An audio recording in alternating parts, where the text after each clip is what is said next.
Good evening, everyone. I'd like to call to order the meeting of the Board of Supervisors for April 7th, 2026. Let us all stand for the Pledge of Allegiance. To the flag of the United States of America and to the republic for which it stands, one nation, under God, indivisible, with liberty and justice for all.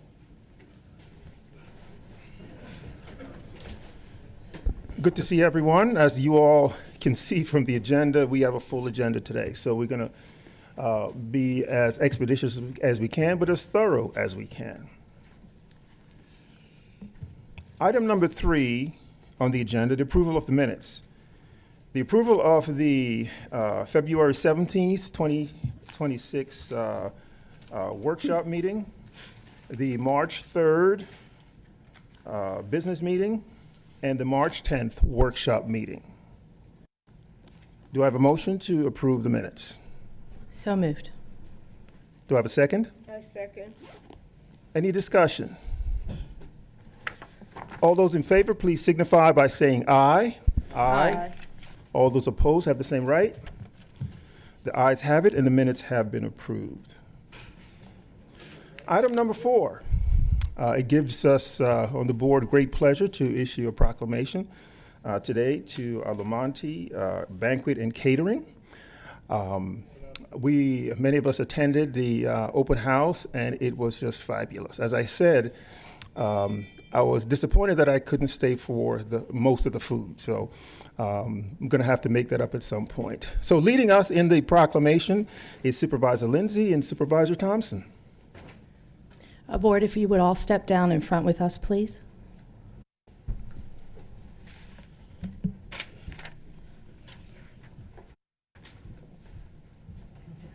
No.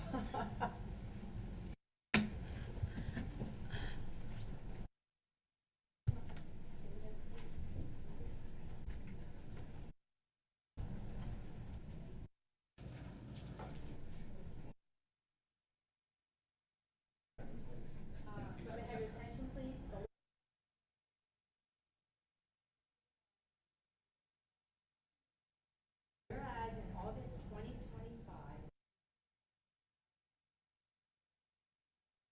began their business venture, capitalization to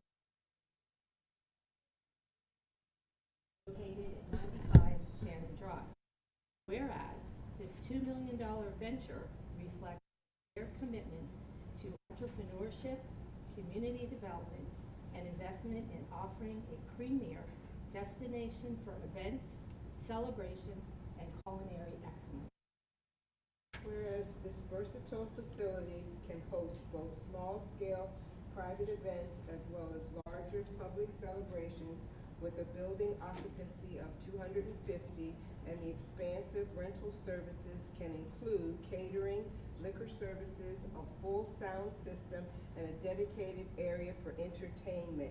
And now therefore be it, and it is hereby proclaimed by the Board of Supervisors of Lower Paxton Township, Dauphin County, Pennsylvania, that we congratulate Ashma, Mira, and Priya on building a premier event venue in the township which will not only serve residents but also the greater central Pennsylvania region by offering enhanced services for celebrations of all sizes and occasions.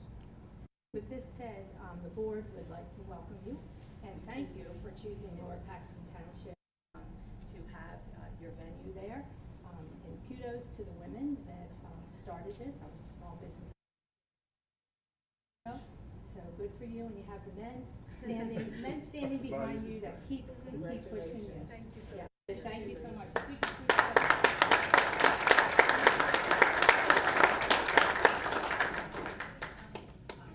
Would you like to say anything about the venue? You can go to the corners, Mike. Don't be shy.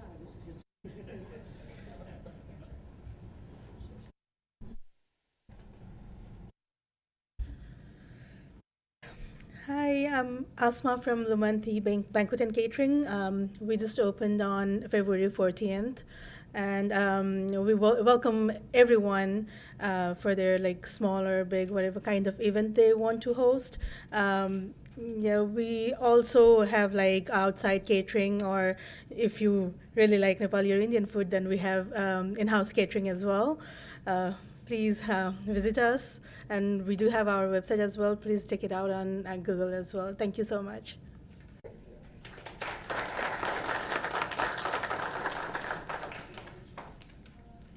Are you okay? You got everything?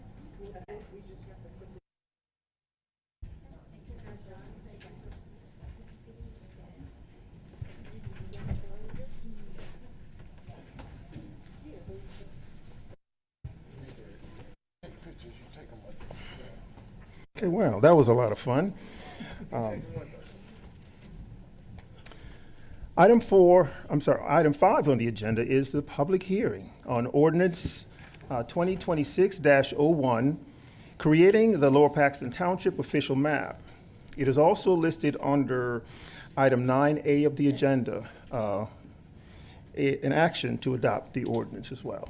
So at this point, I'd like to turn it over to our solicitor, Kevin Hall.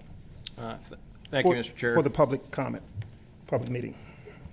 Yes, so this is the portion of the meeting where we're going to have a public hearing on the potential adoption of an official map.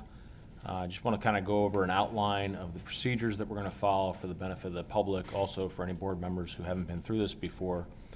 I'm going to introduce a few township exhibits at the outset and make them a part of the record. We will then have an inquiry as to whether there are any additional parties who want to present evidence at the hearing. There's going to be an opportunity for actual public comment during the hearing, but if the parties want to, if any individuals or entities believe that they should be parties to this proceeding, they can get up and state why they believe they should be a party, and then we can decide whether they should be a party or not. And any individuals who actually testify or present evidence during the proceeding will be sworn. This is a public hearing. It's going to be sworn testimony. There is a transcription being prepared.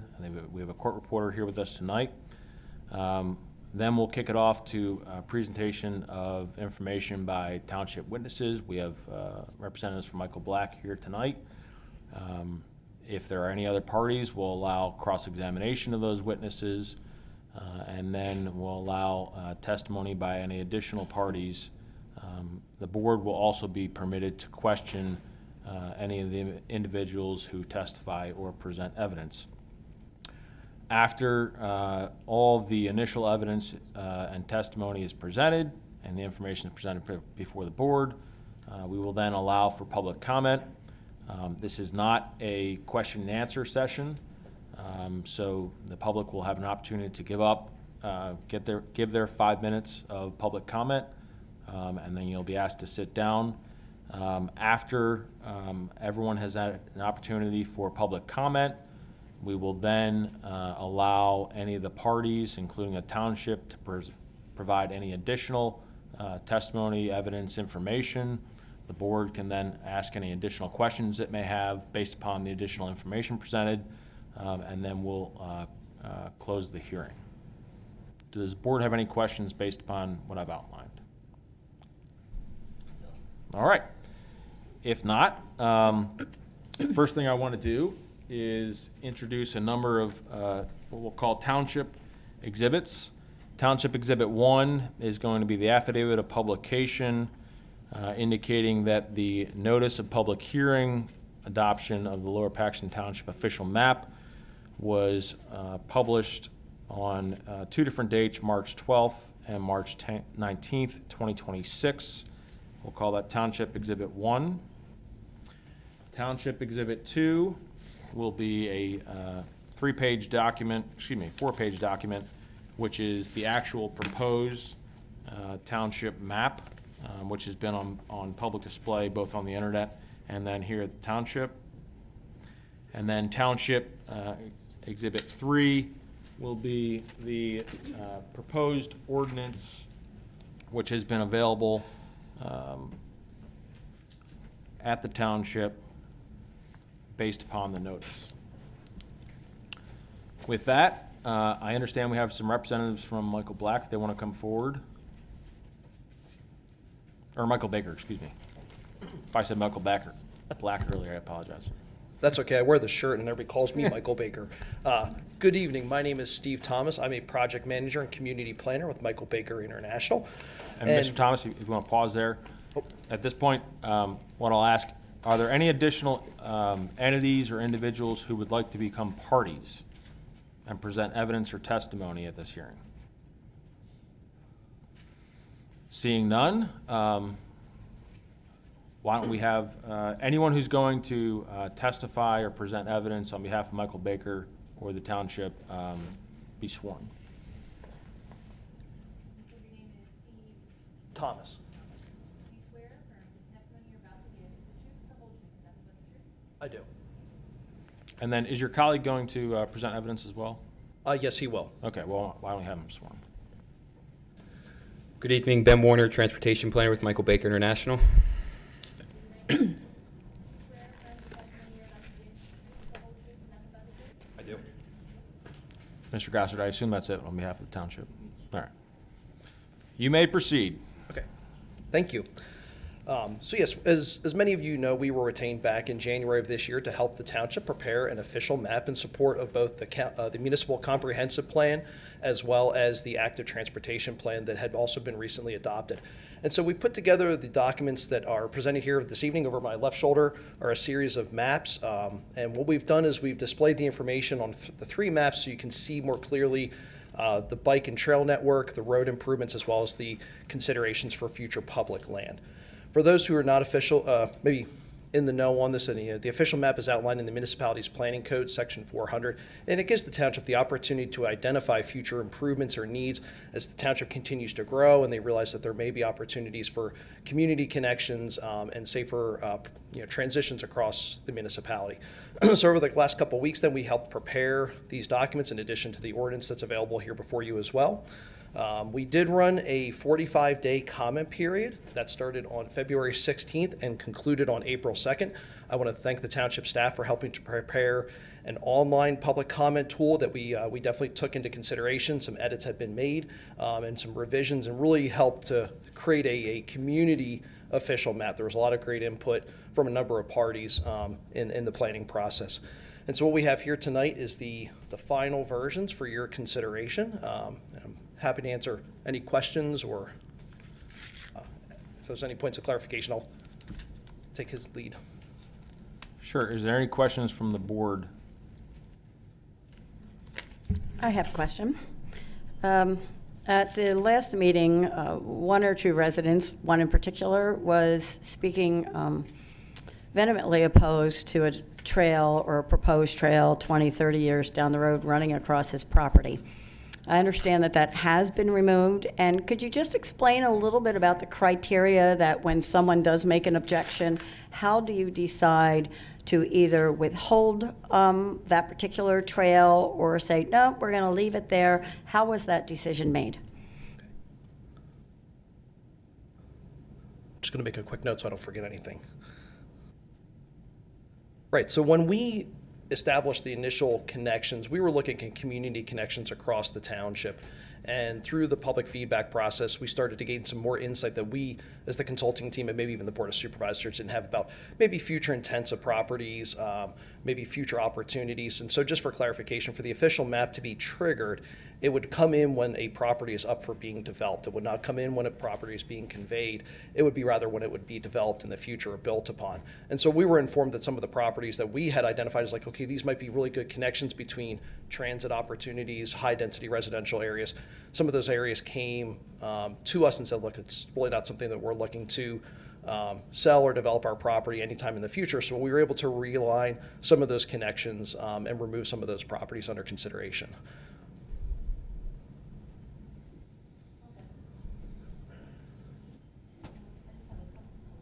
I just have a couple. So the blue that's left on the maps, which blue indicates township-owned land, So all the blue that is on the map, that is only township-owned land. Am I right? None of the other blues are any resident property, just township-owned land? Yes. Okay. Then on the one map, purple means school. And last week at Planning Commission, I did look at it, and there's a purple on Colonial Road in the vicinity of the Progress Emmanuel Presbyterian Church. That is not a school. Do they have a little preschool? They do, but it's not a school. So I was wondering, I did check when I came in this evening, that has not been removed. So will that be removed because it's not a school? If you could provide the address for us, that would be great. Yeah, we could, or the name of the location again? It's Colonial Road, Progress Emmanuel Presbyterian Church. And it is purple, and by looking at it, it looks like it's right in the vicinity of church, because there are no schools on Colonial Road. Okay, thank you. Okay. And that could have been a result of how the Dauphin County tax parcels were labeled. Tax parcels usually provide a pretty good land use indicator, and so we had used that as a source of information. So we'll definitely double check that one for you. Okay, thank you. Yep. Are there any other questions from the board? Does Michael Baker have additional information they'd like to provide, or? Nothing at this time. Okay. With that, Sorry. If, Supervisor if we, Thompson. if we do have to make a change to the map, what's the process? Are we able to make an amendment, or if we find out something later on after this process, what is that process? Yep, great question. So just like a zoning ordinance and a subdivision land development ordinance, the official map, which is an ordinance, can be amended at any time that the township deems fit. You would just make the edits. You would pursue the public hearing process again, just like we're doing here this evening. It would be advertised. The public would have opportunity to comment, and then the board would come together for a vote to amend it. So it can be amended in the future if the township finds that certain components are working and certain components are not. All right, thank you. No time frame on when it can be amended. So say 10 years from now. Could that also be amended, or no? I would. There's no, it could be amended 2 weeks, or it could be amended in. Okay, just want to make sure. Any additional questions from the board? All right, thank you. Thank you. With that, we'll come to the public comment section of the hearing. What I will emphasize is two things. One is that the board is not actively considering this for a vote right now. This is a hearing in which the board is taking feedback from the public on the information presented to the public in the official map in the form of an official hearing. The question of whether the board should adopt the official map is later on in the agenda, and there will be an additional public comment availability for that vote. So what I would encourage you is, if you have questions or concerns that you want to bring to the board's attention regarding items on the official map for the board to consider, then bring those to the attention now. If it's a question of whether the board should adopt the official map, then you may want to wait until that question comes before the board later on in the meeting. The second thing I'll emphasize is that if you've heard someone make a comment that's very similar to yours, there's nothing wrong with getting up and saying, I agree with him, or I agree with her. Certainly the board has heard those comments before you, and certainly you're available to make those in a different manner if you want to, but try not to be repetitive. So with that, any public comment? Sir, if you could state your name and address for the record. John Kirshner, 5914 Palmer Drive in the Meadowbrook community.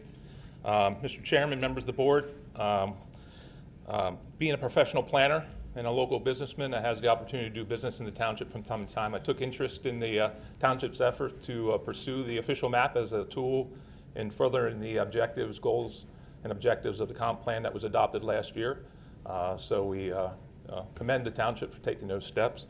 I serve in the County Planning Commission and had an opportunity to review the work product that was presented, and had a few observations to share, and I just wanted to compliment the professional team at the township. They were very receptive, willing to meet informally, chat about it. They shared the goals and some of the objectives of the official map with us, and we shared some concerns, and I thought it was a good process and a good example of great governance. So I wanted to compliment the professional team, Mr. Gossert, Mrs. Scott, Mrs. Zerby, for their efforts in that regard. Thank you. Thank you, sir. Is there additional public comment?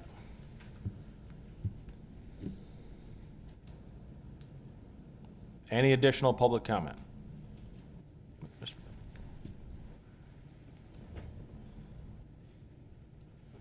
William Miller, 4311 Crestview. What he said, to repeat that. Very good. But in addition to, on the map, there were some areas where there weren't lines, and I had asked the gentleman about it, and they said it is, as they stated, it's fully amendable. I'm still looking at that Goose Valley Road corridor, at the on the Earl Drive corridor. Sir, repeat that again. Oh, I'm looking at the Earl Drive, my name, or the Earl Drive what I'm going to call the Earl Drive corridor, the Goose Valley corridor, the Nye Road corridor.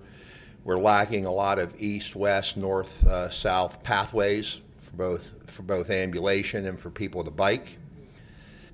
And being an amendable tool, it can help in the future. When they develop, we have all that development sold off of Earl Drive, all of that. That's going to be a lot of homes. It will be then a prime time to develop these walkways and sidewalks to their fullest extent so people can safely move.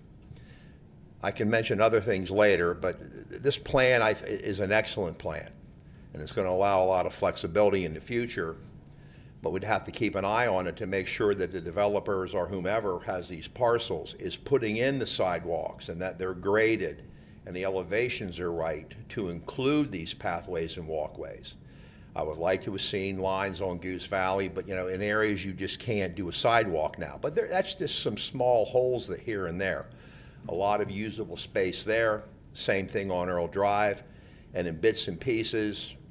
And as what the gentleman alluded to, being a professional planner, the one thing, again, I feel we need here desperately is a professional planner that knows the mission 10, 20 years in advance. And when these projects come up, that not just the economic development, but the professional planning, that all these things fall into place as we develop this township fully, because we're not that far off. The build-out is continuing. So again, I recommend that we look at a professional planner and include all these items, all these great tools now that we have at our disposal to use. Thank you. Thank you, Mr. Miller. Mr. Miller, can you state your name and address? I just didn't catch it at the outset. I don't know if... 4311 Crestview Road. Thank you. Any other public comment? Going once, going twice? Okay. With that, is there any additional information on behalf of the township that Michael Baker or anyone would like to present?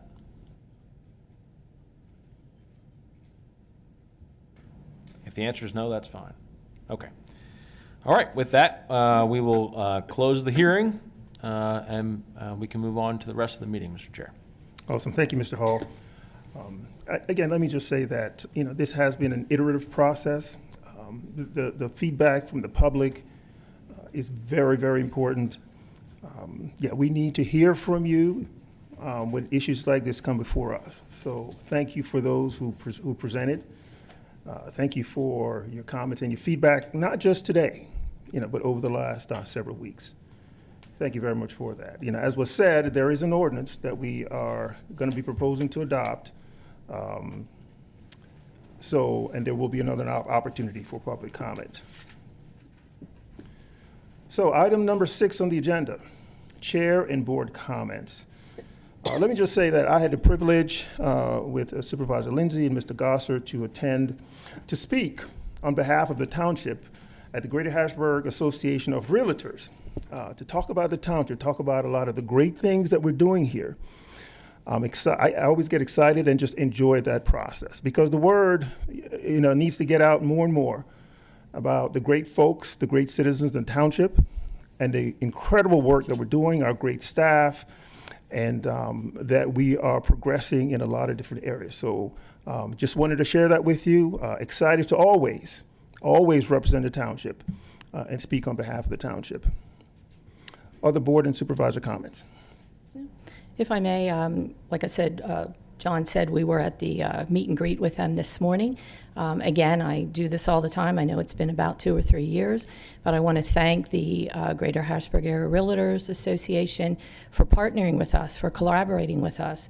They did a lot of work on the Oak Park Trail, a lot of labor that they put into that, and they also gave a $2,000 donation to Lower Paxton Township for the Oak Park Trail. And like we said today, we did a little bit of everything. We talked about what's happening. We talked about the career firefighter program, stormwater and sewer, park projects that have been finished, park projects that are ongoing, and hiring some very vital staff, which you will see tonight on the agenda. So again, want to thank them for inviting us. Mike, did you want to say anything? Not at this time, no. Okay. Today was my meeting. I am the liaison to the Public Works, and today was my monthly meeting with Director Jaroszlawski, better known as Matt.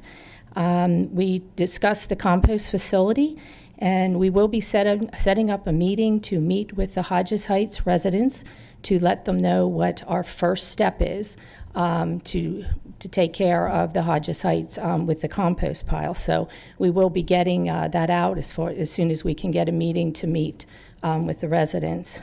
The new fuel center has been there for over 25 years out at the Public Works building. That is used by police, township cars, Public Works, sewer, fire companies, and the South Central EMS. That is getting ready to start the replacement, and that will be finished by June. This is a sore subject with a lot of people, but a lot of people are seeing the signs that are put up every weekend and every weekend. It's junking up the township on the corners of intersections, in neighborhoods. Last week, our Public Works guys, who should have been out doing public work projects, they gathered over 100 signs last week.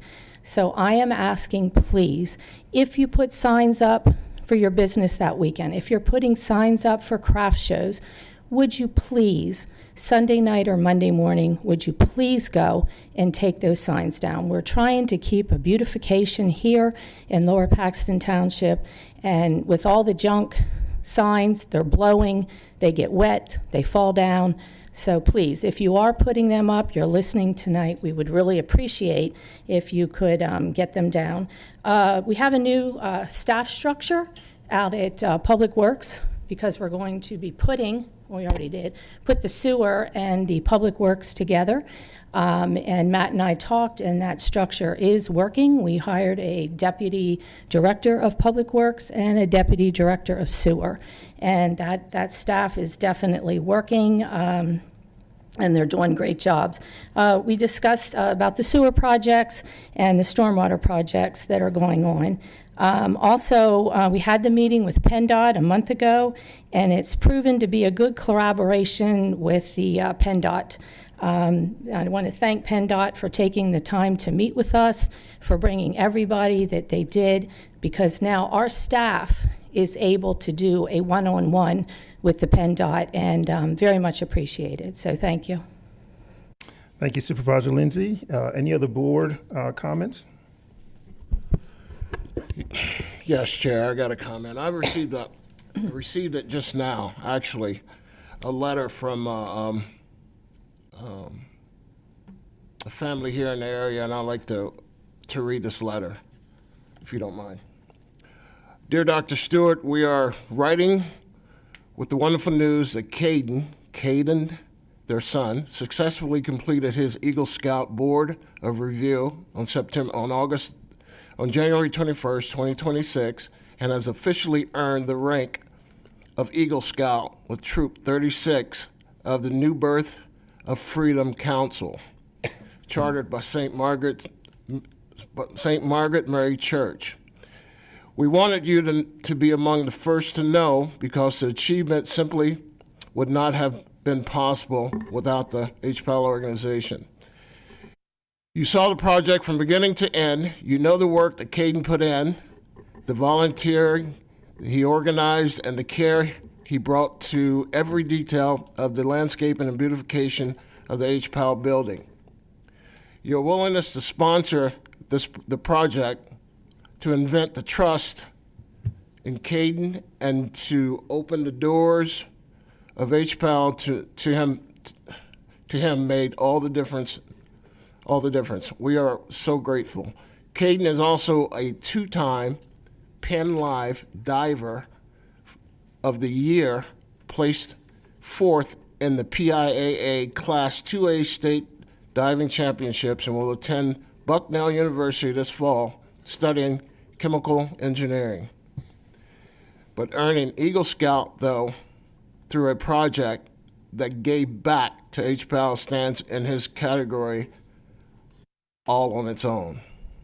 If you're able to send Caden a note of congratulations, it would be a treasure reminder for the community that helped shape him. Thank you, Dr. Stewart, for your sponsorship, for your mentorship, and for everything you give to Lower Paxton every day. I'd like to say congratulations to Caden. I know he worked hard for it, and hopefully at some point we'll bring him in to meet everyone here. Thank you.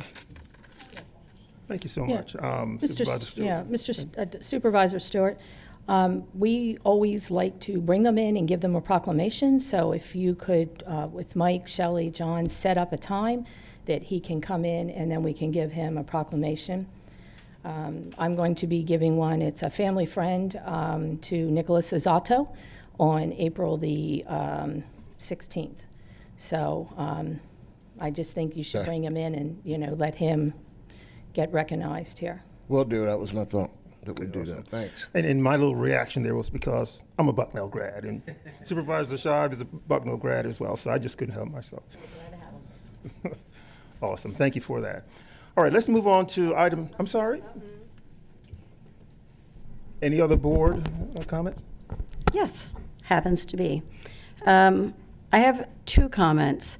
The first one was, and I had already discussed it with Township Manager Gossert, but I wanted to bring it up to both the supervisors and just for the public, for the heck of it, because I found it kind of interesting and a little disconcerting. We're covered here by Capital Blue Cross, Capital Blue 365. And when you're covered by certain insurance policies, they have fitness benefits that you can participate in. And typically, most insurance companies offer these fitness benefits at a discount. And then you take your benefit and you can go to local gyms and you can participate in those gyms. With Capital 365 here in Lower Paxton, it accepts our insurance at Crunch, Central Penn Fitness, Planet Fitness, Platinum, and there may be 1 or 2 others that I have thought of. But I found it very interesting when I went to join the Friendship Center, the YMCA, that they do not accept our insurance plan. So 150 employees in Lower Paxton Township cannot participate in a discount gym program through what I thought was a pretty good relationship we might have had with the Friendship Center, because I think we might with that building. And I just wanted to bring that up, that I was completely taken by surprise. And I hope that we're able to do something to change that in the near future. That was comment number 1. Not done yet.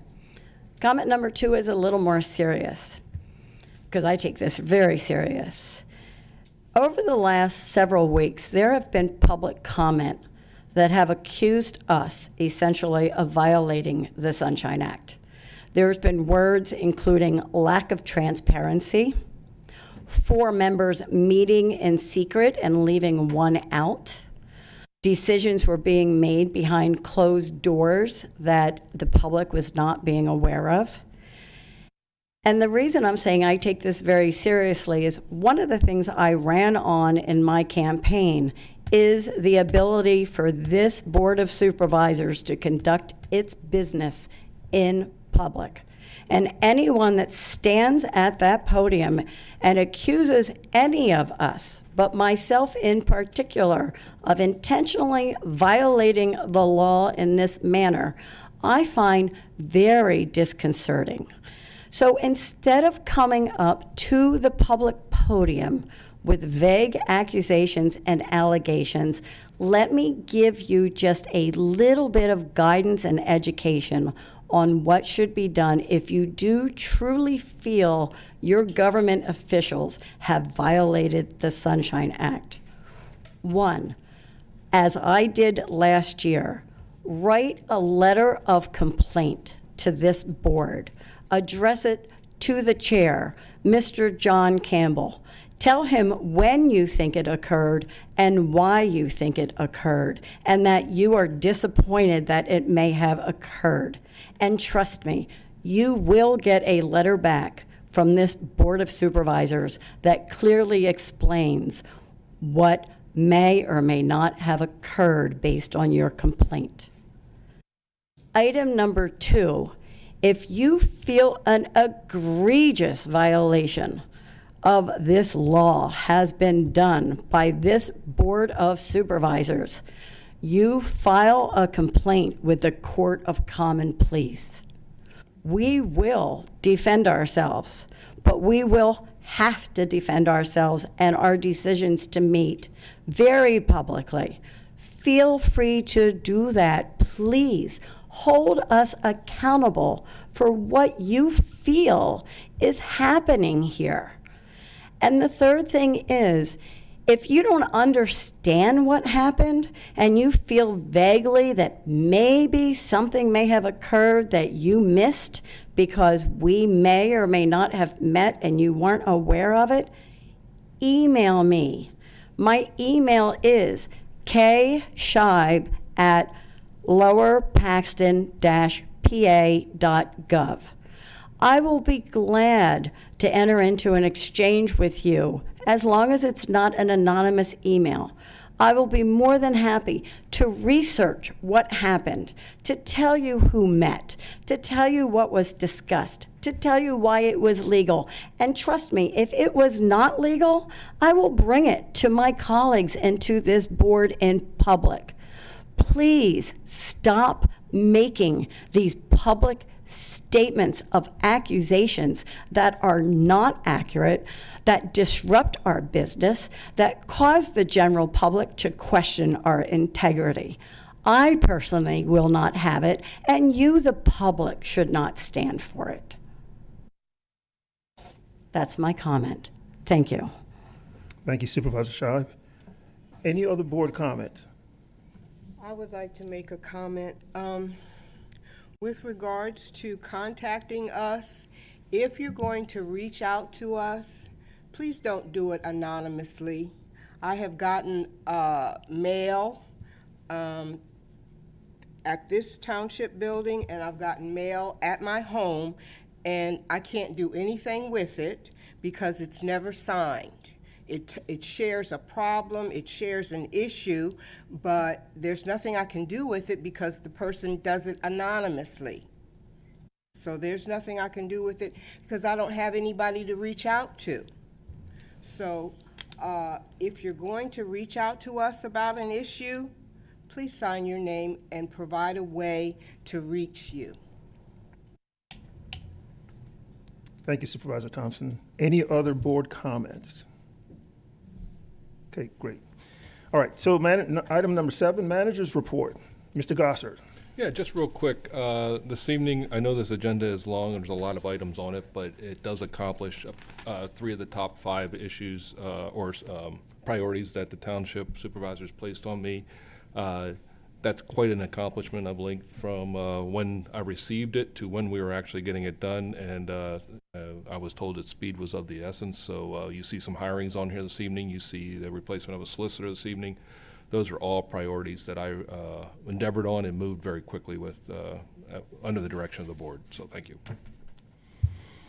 And thank you, Mr. Gossett, for focusing on those priorities. And as Mr. Gossett said, these are some of the things that we got together as a board. We talked about we need to get done. We need to get done now on behalf of the public. So thank you for the expediency with which you're accomplishing these priorities.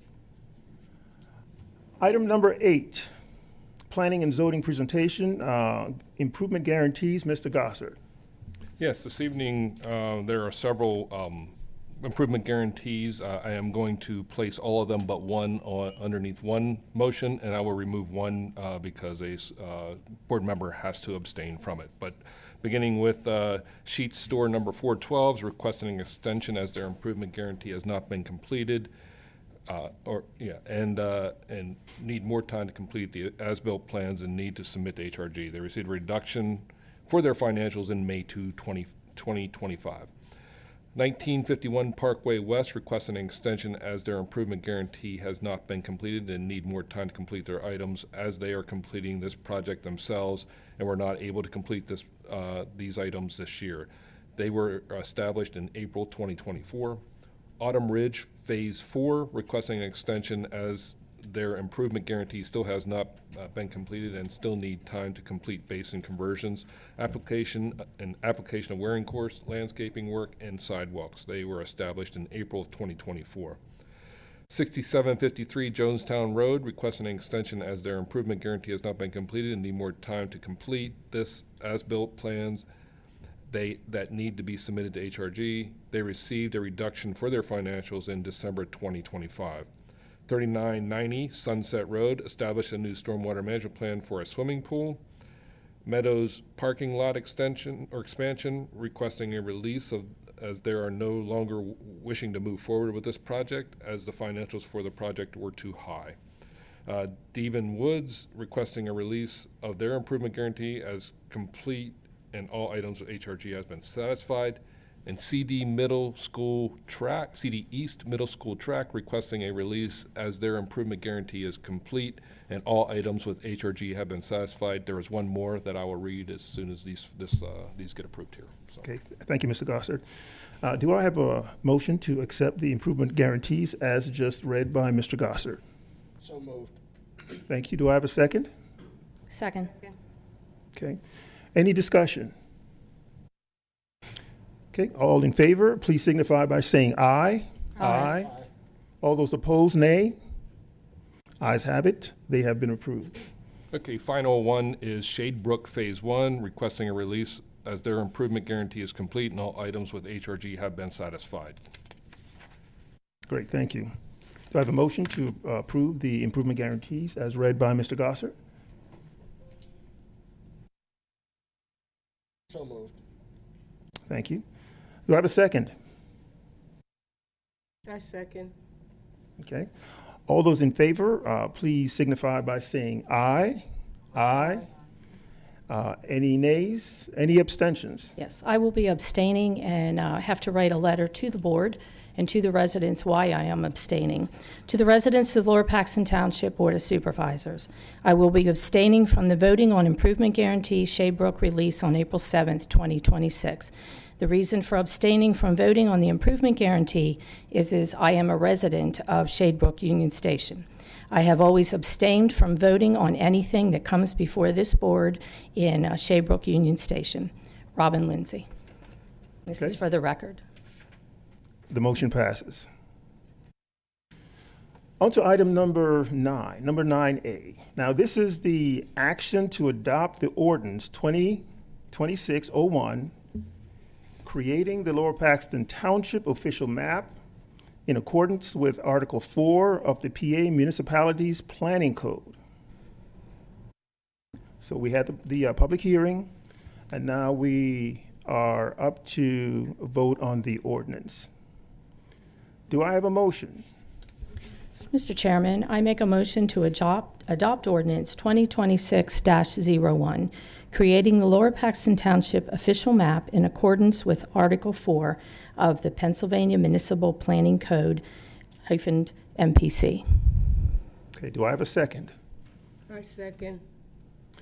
Any discussion? Any additional public comment?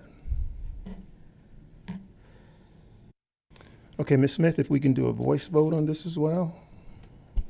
Mrs. Lindsay, Aye. Ms. Shive, Aye. Supervisor Campbell, Aye. Dr. Stewart, Aye. Ms. Thompson. Okay. The motion passes.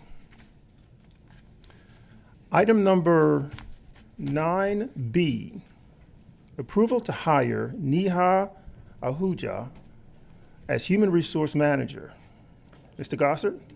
Hi, yes. One of the priority items established by the Board of Supervisors for the Township Manager was to advertise and seek a Human Resource Manager. Out of 48 applications and resumes we received, we interviewed 4 and ended up with Neha Ahuja, who rose to the top, and I'm very excited to bring her on board as our Human Resource Manager, and she is able to start immediately. So that is good for us. Yep. So I had the opportunity to interview Neha, and look, when it comes to her academic and practical expertise and experience, she's very, very strong. Her knowledge of HR is extensive. I believe that she will be able to drive the process immediately for us to fulfill that need. And if I can add, just listening to her, she's very organized, and I think that's what we need. I just had one question, and I think, Mike, you had mentioned it to me when I was asking about this. Did you mention to me that she's bilingual? Yes. And were you able to discern? I was not, but she does speak 3 languages, yes. There you go. So trilingual, I guess. Trilingual. So do I have a motion to approve the hiring of Neha Ahua as Human Resource Manager? I make a motion to approve Neha Uhaj for the Human Resource Manager. Do I have a second? I second. Okay, any discussion? All in favor, please signify by saying aye. Aye. Aye. All opposed, nay? The ayes have it. On to item number 9C, approval to hire Melissa Smith as Director of Engineering. Mr. Gossard. Yes, we created, if you recall, a number of meetings ago, we created the engineering department for Lower Paxton Township. Melissa Smith, hiring Melissa Smith as Director of Engineering is a benefit for us. She has been working with GHD and has been our consultant with GHD as it relates to sewer. And she'll be able to hit the ground running. She will be picking up a lot of other responsibilities, such as some portions of stormwater, and also working with community development on plan review and stormwater and doing stormwater plans.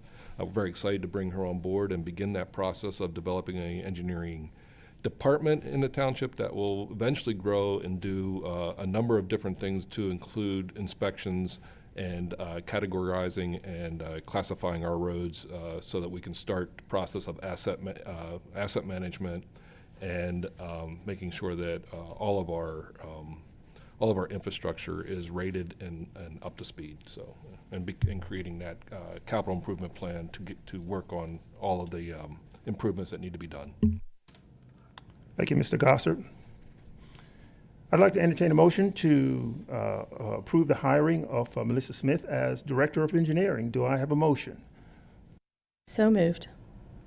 Do I have a second? Second. Any discussion? Yes, I have a couple questions. Mr. Gossard, could you please, recognizing that as the Township Manager, you do have, through the ordinance, the ability to hire and supervise all the employees within the township. Could you tell me a little bit about how this hiring process took place? It was on March 10th that we created the position. We're here on April 7th, and we have someone to hire. Could you give me a timeline of how that occurred, whether we went out, and just a little bit about how we ended up with Melissa? Yes, once we established the position, we put a advertisement out We did not receive any other applications. I don't know if you've been on Indeed or any of the other hiring platforms, but engineers are not applying for jobs. They're happy where they're at. They're being kept and being paid very well in their positions. So finding a person would be is very difficult. But number two, finding somebody who has township experience would have been impossible. So we're very excited to bring her on board because of that reason. Yeah, and if I can add, sitting on the sewer authority, I have been working with Melissa, working at GHD. She was at CET, then GHD, for 11 years, and she is highly, highly qualified for this position. All right, any other discussion? Okay. All in favor, please signify, of the motion, please signify by saying aye. Aye. Aye. Any opposed? Okay, the ayes have it. Melissa Smith is hired as the Director of Engineering. Item number 9D, approval to hire Saltzman Hughes, PC, as Township Solicitor. Mr. Gossard. Yes, a number of meetings ago, you authorized advertisement or authorized going out for solicitor. We had an RFP already created from the last time that we went out, and we basically just changed the dates and used that again and sent it out. We had sent it to 3 firms in the area that I know do very well in this space. One Saltzman Hughes, one Johnson Duffy, and one Saxton Stump. We received 2 applications or 2 proposals or letters of interest from them. One was from Johnson Duffy, one was from Saltzman Hughes. Interviews happened, and we moved forward. So this is a position that does not need to be advertised publicly or out in any papers or any on our website or anything like that.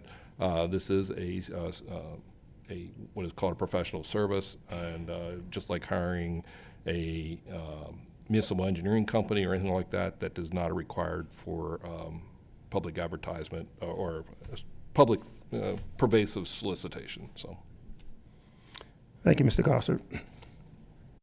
And I'll make this motion. I make the motion to approve the hiring of Saltzman Hughes, PC, as the Township Solicitor. Do I have a second? Second. Okay, any discussion? I have a question. For one thing, I did not sit in on the interview, so bear with me for just a second. Are we hiring? First of all, we're not hiring, we're contracting with. Is that correct? This is a third-party contract, not an employee? That is correct, yes. Okay, and could you please tell me, is Saltzman Hughes a, hate to ask this, but a law firm, or is that an individual?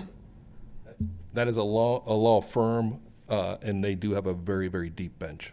Okay, and if that is a law firm, were you able to actually meet with the solicitor, the individual that would be assigned to Lower Paxton Township, or will we still be awaiting that assignment? We are assigned, the solicitor, the lawyer that is assigned to us is a guy by the name of E. Lee Stinnett. And was it E. Lee Stinnett that He was you interviewed. met with? Yes, and 2 of his other colleagues, Isaac Wakefield and Sam Weiser. Okay. Thank you very much for answering my questions. And I did have an opportunity to interview all of the 2 law firms, and as I considered Saltzman Hughes, Mr. Gossard is absolutely correct. There's strong bench strength in municipal law. They have, I think it was 26, attorneys in that space, and very, very experienced. So I will wholeheartedly support, the hiring of the firm. And if I may add, I was also in that interview, and they brought Isaac and Sam along, and if something should happen, if Lee would be sick, an emergency would come up, probably Isaac would be the one to fill in, who was at that interview, and he has tons and tons of municipal experience. And when does this contract begin?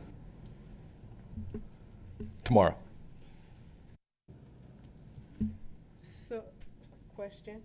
So, we're going to approve the hiring of Saltzman Hughes tonight. We haven't talked about, or I haven't been part of any discussions talking about the pay structure, because I know that different municipalities have different pay structures for their solicitors. So has there been some discussion about the pay structure? And what does that look like if there's been discussion? They submitted that with a proposal, which their proposal I sent out to all the supervisors in my weekly update about 3 weeks ago. Okay. And I have yet another question that arises. Do we need to terminate the contract with our current firm in order to bring someone else on? Does it end up being concurrent, or does it automatically terminate with this resolution? Motion. It is my understanding that the solicitor serves at the will of the supervisors. It needs to be terminated. Sorry, Kevin. That's all right, Supervisor Shabb. So upon hiring of Saltzman Hughes tonight, they will officially become the solicitor. We have an ethical duty to work with them to transition any of the work that we've currently been doing. Obviously, we also have an ethical duty to continue to represent the township on an ongoing basis for anything that comes up in the near interim term. So there's no requirement that you formally terminate the relationship with us tonight. By the hiring of a new solicitor, that will essentially accomplish that. Okay, thank you. All right, any other discussion? All right, all those in favor, please signify by saying aye. Aye. All those opposed, nay. Okay, we have a new solicitor, Saltzman Hughes, for Lower Paxton Township. On to item number 9E, action to adopt resolution 2026-08, Workplace Safety Committee duties. Mr. Gossard. Yes, this is a resolution amending Article 2, Chapter 12, Accidents, Injuries, and Safety of the Personnel Policies Procedure or Personnel Policy Manual relating to the Workplace Safety Committee to better conform with 34 PA Code 129.1005, Workplace Safety Committee Responsibilities.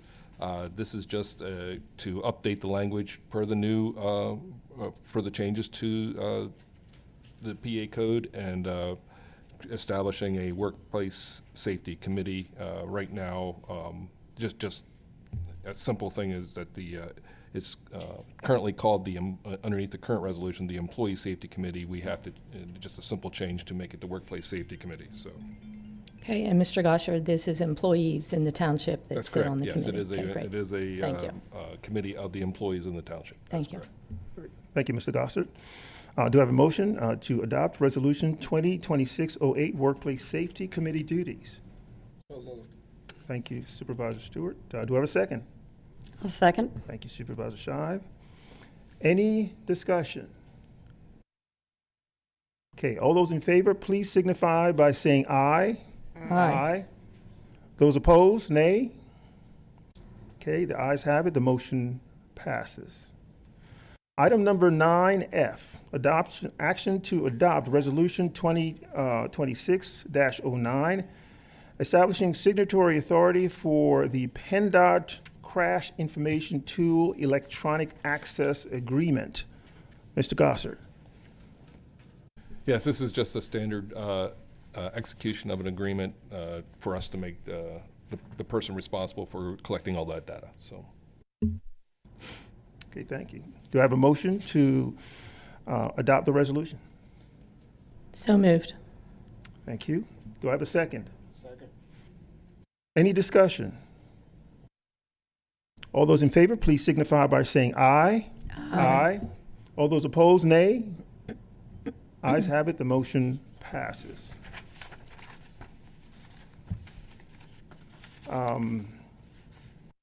Item number 9G, action to adopt resolution 2026-10, Fire Protection Services. And to present for us, I think Mr. Kashiba is here. Oh, didn't see you. Hello, sir. Floor is yours, sir. Chairman of the board, members of the board, the resolution you see in front of you today is kind of multifaceted, rescinding some older resolutions and bringing once again into light and reinforcing the established Township Bureau of Fire. So in the past, we have seen several resolutions relating to the replacement of fire equipment through the Fire Equipment Capital Fund and some other resolutions that are so noted there.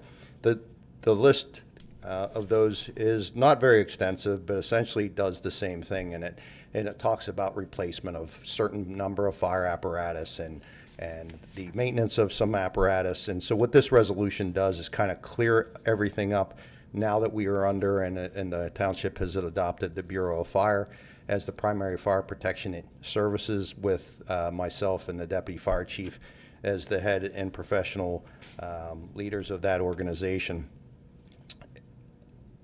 Also, in doing so, in that unified approach with our volunteer companies as well, we have made sure that we have the professional oversight of the entire Township Emergency Services, but specifically the fire service, through data-driven decision-making and centralized management of apparatus and the resources, and the best practices enforced throughout Dauphin County and Pennsylvania and all the United States when it comes to setting forth our directives.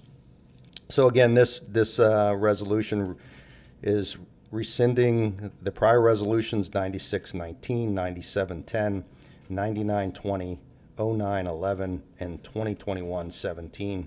It reaffirms the Lower Paxton statutory authority under a township of the second-class code to allow, through the management of the Bureau of Fire, to make decisions related to fire protection services, with myself and the deputy chief as your leaders of that group.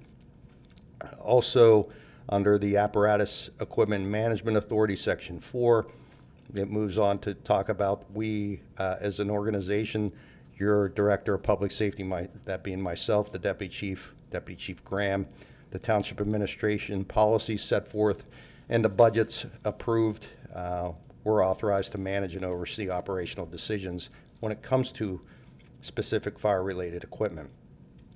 That decision is about employment, the assignments, replacement, refurbish, apparatus maintenance, and it goes on, strategic planning, capital planning.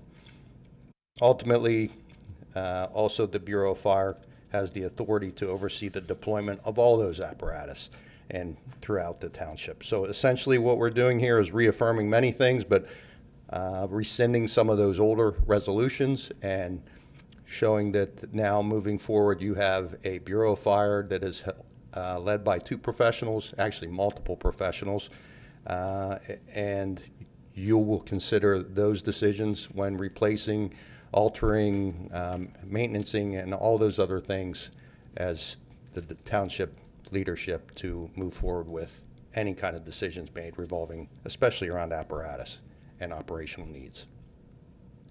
Okay. Thank you, Mr. Kashiba. I'll entertain a motion to adopt Resolution 2026-10, Fire Protection Services.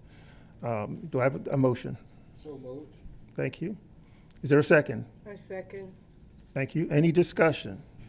I just have one question, Director Kashiba. Is there a downside to this resolution that I wouldn't understand, but you could explain to me, or do you find everything an upside? I believe it's all an upside. It belongs to the Bureau of Fire and its oversight of the entire township fire protection responsibility and the management of the apparatus. Now, there's noted in there that apparatus, it talks about numbers of pieces of apparatus being purchased under the capital plan. That's for now, especially under the direction we are moving with a combination department, that's an ever-moving ball, so to speak. So I don't feel that those older resolutions should be locking us in or should any longer be in service, because they do lock us into a number of pieces of apparatus that must be replaced. Based on the data-driven decision-making that the Deputy Chief Brett Graham is so good at, we're able to kind of, as we move forward, we're going to want this resolution to guide us and be able to make decisions based on that data, whether it's 3 pieces of apparatus that are best used or whether it's 9. Whether it's a pumper versus a ladder truck versus a rescue truck, all those decisions will be made through just a host of references, a host of data-driven, again, decision-making. Okay, so just to clarify, we recently received a proposal request, whatever you'd like to call it, from Fire Resources for a tanker truck, which referenced a number of resolutions, which referenced a number of pieces of equipment. So what you're saying here is this resolution would nullify all previous resolutions that would have mandated certain pieces of equipment and allow you to reorganize what we need under our current situation. Is that correct? That's correct, ma'am. Thank you. Okay. And Director, with the tanker truck, I just have a question. Will you be bringing to us the apparatus that you would be getting rid of and need to be replaced? Would we be the ones that would be making that decision on the replacements? Because it is residents' tax money that purchases those apparatuses. And with the tanker truck, so that's telling me with this that that's not going to be replaced at Linglestown. That's correct. Okay. I always put us, the township largest in Dauphin County, 13th largest in the state, that we should be the ones that are up front. And as we did with the K-9, we used everybody's K-9 for years and years and years. And we collaborate, we mutual aid. I'm just going to speak here. I just feel that the tanker truck being out in Linglestown, up on the mountain, Parkway East, Parkway West, there's not water up there. So can you explain to me why that tanker truck is not going to be replaced? So I could give you a very 30,000-foot view of it, but again, I'll pat the back of Deputy Chief Graham. I'll ask him to come forward and give you the data mining that he did relative to this, and we'll give you very specific reasons as to why we feel that's not something that is a proper thing to be replacing at this moment. Okay, and I don't mean to put you on the spot, but it has been a concern, just a concern of mine, okay? No, I Because knew there would yeah. be some questions related Yeah. to it. I believe we're still on very solid ground here, which I think the deputy's data is going to reinforce that for you. Okay, thank you.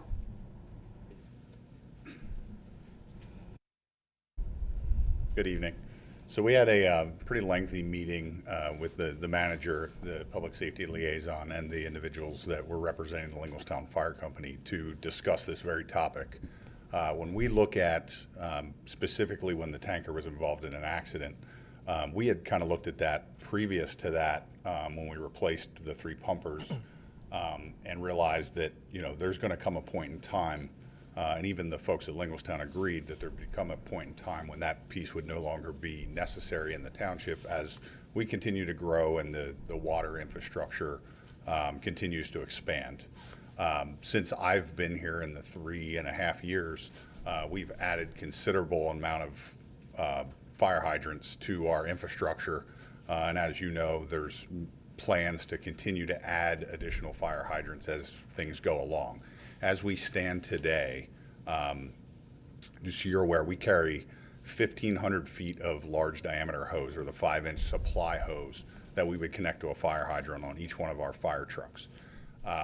Currently in the township, only 2% of our residents, or 410 addresses, and that's a mix between commercial and residential, are outside of what we could perceivably supply with supply hose.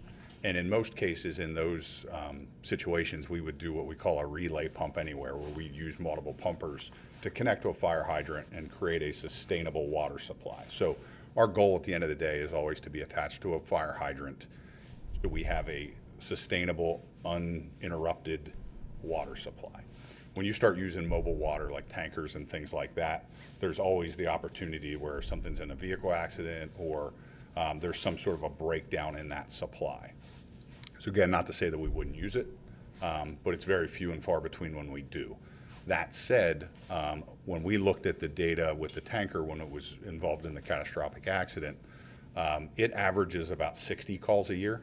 However, only 2 to 4 calls a year could we truly justify that piece of apparatus right here in Lower Paxton Township? So when we looked at those numbers, looked at its the amount of time that it actually responded to calls where it was necessary, we felt that essentially at the end of the day, the juice wasn't worth the squeeze, and we're in a position where, as an urban density, municipality, that we felt we were in a good place where we didn't feel it was necessary to replace that at this time. Okay. So I have a question. So how do we cover those residents where a tanker truck would be used, and particularly those couple residents, right, where it's absolutely needed? Yeah, so again, we kind of come back to statistics, and speaking on those statistics, the amount of calls that we run in those areas are very low. Mm-hmm. However, we also rely on mutual aid. When we're looking at managing fire services, it's impossible for any one municipality to be completely self-sufficient. And while we're adding career staff and we're making sure things are covered, it would just not be financially responsible for us to say that we are going to 100% ensure that 24/7, 365, we have all of the apparatus or all the manpower that we need to fight a fire independently. So we rely on mutual aid. Explain that. Explain mutual aid a little bit more. Sure, yeah. So like when we run a structure fire, our initial response or our initial assignment is 4 engines, 2 ladder trucks, and a RIT company. We don't have that apparatus right here in Lower Paxton Township, so we make up a part of that, and then we call in what we call mutual aid or automatic aid. So we're going to dispatch units from Sweetera Township, West Hanover Township, Susquehanna Township to assist us, and we do the same back out to them. So last year, when you look at our numbers and our call volume, we ran about 2,000 calls for service, and about 1,300 of those calls were right here in Lower Paxton Township. So we actually import or get help from others more than we export it, just based on our call density and where we kind of respond to. So with that said, when we did the tanker, we would call resources from outside. Again, when we looked at those numbers, we export tanker services out of the 60 calls the tanker ran, it was far more outside of Lower Paxton Township than it was inside Lower Paxton Township.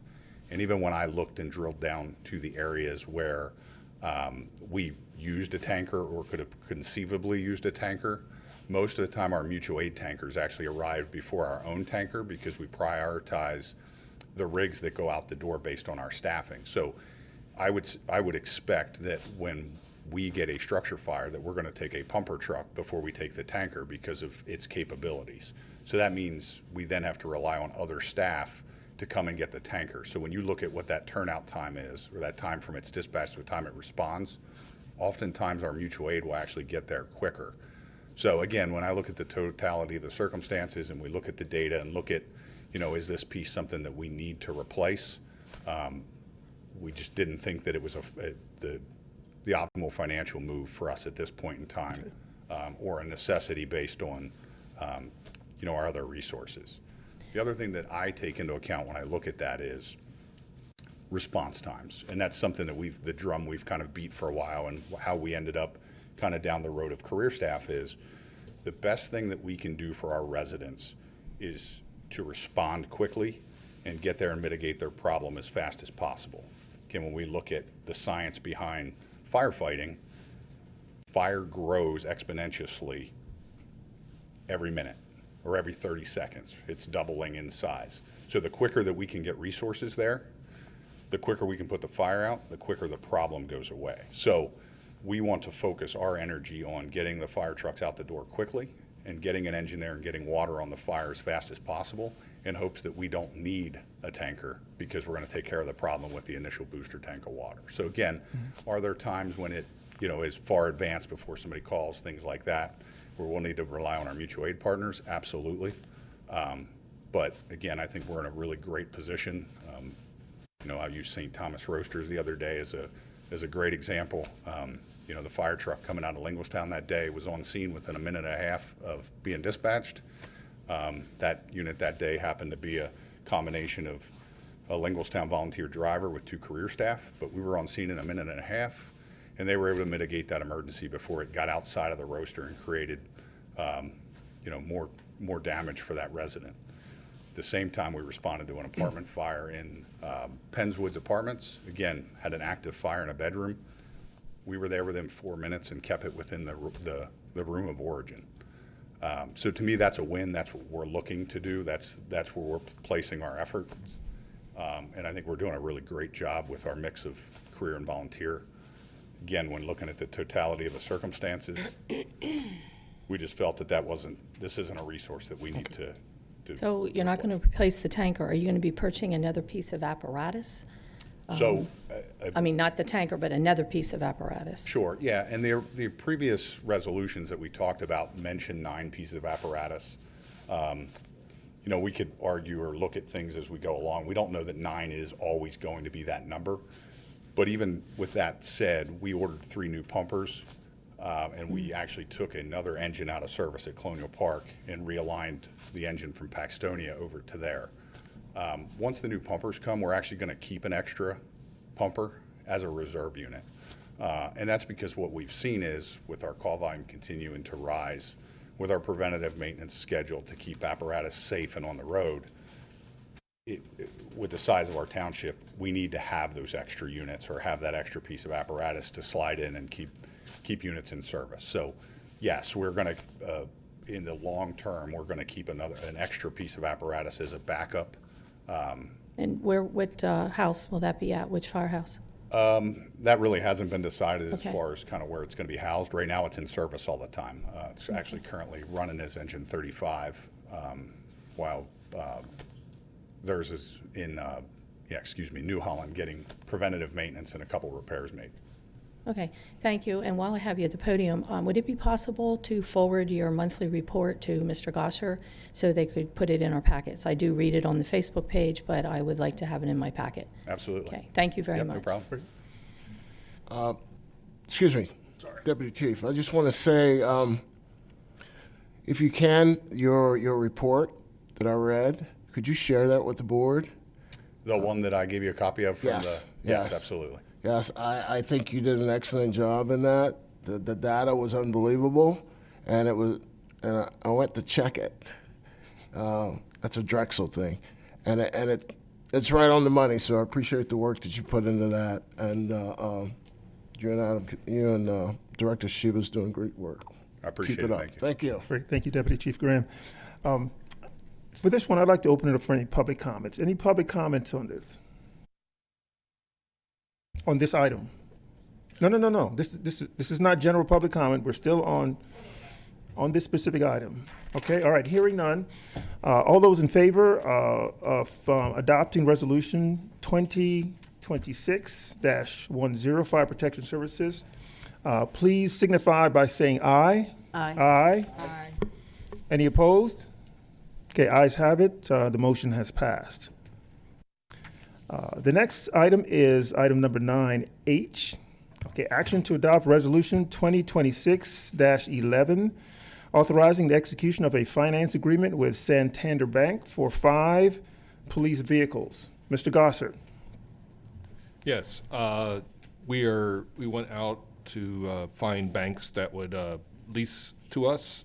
Santander Bank, out of the 6 that responded to our request, came in the lowest at 5.09%. We are, the next one was First Government, 5.25%. Total amount is $230,125. And this is for 5 2026 Police Interceptor utility vehicles. And we requested from 9 leasing companies, and we only, which we received 6 quotes. Okay. All right, do you have a motion to adopt Resolution 2026-11, authorizing the execution of the finance agreement with Santander Bank for 5 police vehicles? So moved. Thank you. Do I have a second? I second. Any further discussion? Yeah, I just have a question, Director Kashiba. So the 5 vehicles, the ones that you're going to be replacing, what, do we just turn them back for the lease, or what are we doing with the 5 that we're replacing? No, any of the leases that we've done previously are lease purchases, so at the termination or at the end of their lease, they become our vehicle. And most of the time, we're taking those units and trading them back in on newer units, trying to keep the idea here is to try and keep all of our police units under 100,000 while they still have a powertrain warranty. So if we can do that, we can also get a better trade-in value for them. Well, and they put a lot of miles on them, so, They sure do. yeah, yep. And we want them to be safe, so. Okay. Go ahead. So, Chief, when we talked this afternoon, I understood why we purchased the 5 vehicles, why we're leasing them. One of the things that you mentioned is that we were going to have to do the installations of the upgrades that are unique to police vehicles, correct? Yes, ma'am. Does this loan amount reflect that? No, ma'am, that's covered under another line item within the budget. All the equipment to upfit them are covered under a different line item. Okay, we didn't get any grants for that? No, ma'am, that's almost impossible to get it for routine maintenance and upfits of vehicles or replacement. Outfit them? Yes. Okay, all right, thank you. All right. All right. Any other discussion? Okay, all those in favor of, Aye. okay, aye. All those opposed? Okay, ayes have it, the motion passes. Item number 9I, action to approve application for payment number 1 and number 2 for Coons Memorial Park Court Improvement Project. Mrs. Scott. Good evening, Supervisors. Tonight I'm requesting the approval of the 2 payments for SLC excavating for the Coons basketball court renovation. Combined total is $184,120.83. Construction is going well and we're projected to be done by the end of April. And that's just in time for our basketball program. I do want to note that this year we have 900 kiddos registered for the program, 85 teams, and 177 volunteer coaches have registered this year. So we're pretty proud of those numbers. When does the program start? Mid-May, we'll start our practices, and by June, we're kicking off the league for the 8 weeks. What's the age limit? Because I'm 15. thinking about coming out of retirement. Okay. We got coaching, you can volunteer, you can be a rep. Oh. I'm way too old, way too old. Too tall, too All tall. All right, do I have a motion to approve the application of payment number 1, number 2 for Coons Memorial Park Court Improvement Project? So moved. Thank you. Is there a second? Second. Okay, any further discussion? I have a question. Rachel? Yes. How close does this bring us to expending our block grant in time before we lose it? We are very close. We have to spend $219,000. So this approximately puts us right there, but not to worry. We have the M&L contract that we have a payment there that will take us over. And So when do you expect another payment request? April 25th, when you guys meet, or April 21st, I'll be back here to request another payment. Okay, thank you. Awesome. Thank you. All right, any further discussion? All right, all in favor of the said motion, please signify by saying aye. Aye. All those opposed, nay. Okay, ayes have it. Item number 9J, action to authorize an engineering services agreement for Lingle Park Pickleball Project. Mrs. Scott. This request is to move forward with the Lingle Park project by authorizing an engineering agreement with YSM. The scope includes design, construction documents for 6 pickleball courts and a small pavilion, along with ADA accessibility and site improvements to the playground. We won't be making improvements to the playground, just accessible to the playground. I apologize. Approval of this agreement allows us to develop bid-ready plans and move the RFP process. The total design cost is $52,500, which is part of the overall scope of the project that we have budgeted for $496,600. Okay, thank you. Thank you. All right, do I have a motion to authorize an engineering services agreement for Lingle Park Pickleball Project? So moved. Is there a second? I second. Any further discussion? There is. One of the things I found that was interesting when I was reading up a little bit on pickleball a number of years ago, and most people would not necessarily think of this, plus there's been like 60 minutes exposés on it, is pickleball happens to be a rather noisy sport. Could you tell me the courts that we're proposing, do they fall within a earshot of residential homes being annoyed by this dusk to dawn popping sound of a pickleball? I will say yes, Lingle Park is a community park. They generally say about 300 feet distance surrounding. So there is one home at the corner of the entrance to Lingle Park, but otherwise it is not a residential area. I think it would be a great place for it. I will tell you, Supervisor Shive, there's a development going in behind us, and they're having 2 pickleball courts. And we heard that they are very, very noisy. Yeah, we have it at Brightville, and they are dawn to dusk, and we have not received complaints. I don't know if the neighbors are actively participating. I shouldn't put it out there, but they are actively used, and I think it's been an asset to Brightville Park. But we do look for parks that have that space that we could have them. So this will be our first and only set of only dedicated pickleball courts. Right now, we have a combined tennis/pickleball court throughout the township. I just wanted to add, just for the fun of it, because we shared these emails, and the reason I asked about the noise of a pickleball court is we recently had a resident complain who purchased a home close to a baseball field and sent us a letter of complaint because baseballs were coming over the street and rolling into the yard. So when residents live near a recreation, it's very convenient, but it also could be inconvenient for individual residents. And I will still vote yes for the pickleball courts, but I think it should have been noted and has been noted that they're not quiet. Yes, thank you. Rachel, the residents there, going back to Lingle Park, they'll be across from Southside. Are they aware that there's going to be some pickleball courts back there? We can notify them. I just thought because it is noisy, just transparency, just to make them aware that they are going to be put. Yeah. Absolutely. Yeah. Well, then along those lines, does this have to be approved tonight? Because the last thing I want to do is approve moving forward with a project in which then we're going to notify the residents afterwards and then find out that we're going to have complaints or pushback. And we've opened the door. We can wait. We can wait till I notify them. Okay. And I'm fine with waiting if you're okay with that.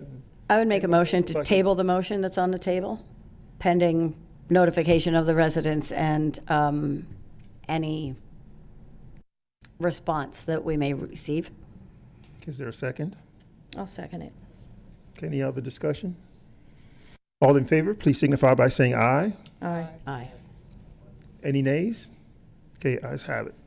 Thank you. That's okay. While you're here, could I just curious, what Coons Park is the park that has the dog park area? No, it's Nope. Cole. Coons is in Linglestown. Oh, Coons is in, okay, that's Cole right. is, That's right. Lingle Park is attached to Coons, which makes it a little confusing, but No. or Cole. Yeah. So It's like Coons. that has the dog park. Cole has the dog park. Okay, so why all of a sudden am I hearing discussion about chairs in the park, the dog area?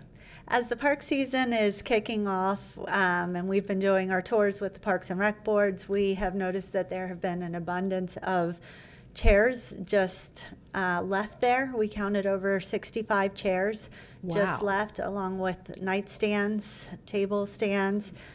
So we want to clean it up to get the park moving forward, looking beautiful.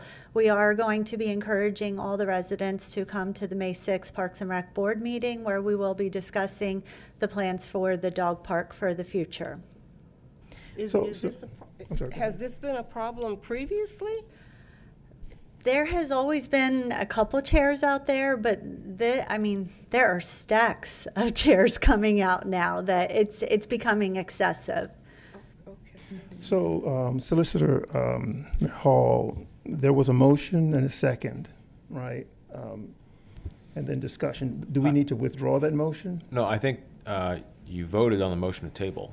Okay. And the motion to table was approved. Okay, so we don't need to, like, withdraw the There's motion? nothing you need more to do. It's tabled until it's added to the agenda again. Okay, all right. All right, so, no, hold on, just wait. No, I have a question on this topic. Okay, Pickleball. public comment? Do we as a township have an ordinance that regulates start time and end time For the pickleball? for pickleball? I think that's, If not, maybe that's an option that the board could look at, that from whatever time you start, but you can't play after Okay. 9 o'clock at night, because I would assume most of your people that are actually complaining are complaining late hours of night when they're in bed, getting ready to go to bed or going to bed to go to work the next day. If you could regulate what time that sport must stop. yeah, and I'm going to ask Mr. That's just a recommendation to maybe solve this and make it easier on those residents that are going to be actually affected by the pickleball. Okay, great, thank you for your comment. Mrs. Scott, I'm sorry, I know we voted on this, but I have a question. Are they going to be lighted pickleball courts? No. Okay. They will not be. Okay. And the parks are open dawn to dusk. so- Dawn to dusk, yeah. Okay. All right. All right, we're going to go on to the next item on the agenda. Item number 10, public comment. It's been a long meeting. We've conducted a lot of business here today. So I'm going to ask that each person have one turn of the mic tonight. We got a lot done. So again, appreciate everybody's patience. Eric Kessler, running Pump Lane. This is a good comment. I want to thank the board for fixing the official map. Myself and some fellow neighbors, Ms. Scheib, I think you were referring to my complaint or issue with the map. No. You're picking on me. But my neighbors felt the same way. And I know there's an adjacent, the Masons are here because they felt very strongly. So I just wanted to tell each board member, I very much appreciate you taking our wishes into consideration. Second item, still good. All great hires, and I want to thank you for filling those positions. Melissa Smith, I've worked with for years. I'm shocked you got her. Excellent, excellent choice. And lastly, I just have one simple comment. And maybe tonight is a little bit unusual, but when you have public comments, it's normally at the beginning of the meeting. Is there any possibility we can try to go back to that? It's helpful that people can talk about things not on the agenda and it's over with. And then we can focus on the agenda. So, no, look. It's your prerogative. No, I appreciate your comment. As you can see by tonight's meeting, a lot's on the agenda, right? And what I've noticed is that a lot of the critical issues that we need to address during the meeting, they're like at the end. I believe they should be at the beginning of the meeting, right? So that we can make sure we get, I think it was Bill Weaver, he had to present an employee here, a hire. He had to wait until the very end. I get it. When I think a lot of people are like maybe tuning out. Those things need to be at the beginning of the meeting. So folks can always comment on specific agenda items. They can always do that, right? And, that's still in play. But it's recognized. It's the chair's prerogative. It was just my request. Okay, so that's the rationale, Mr. Kessler. Okay, thank you very much. Thank you.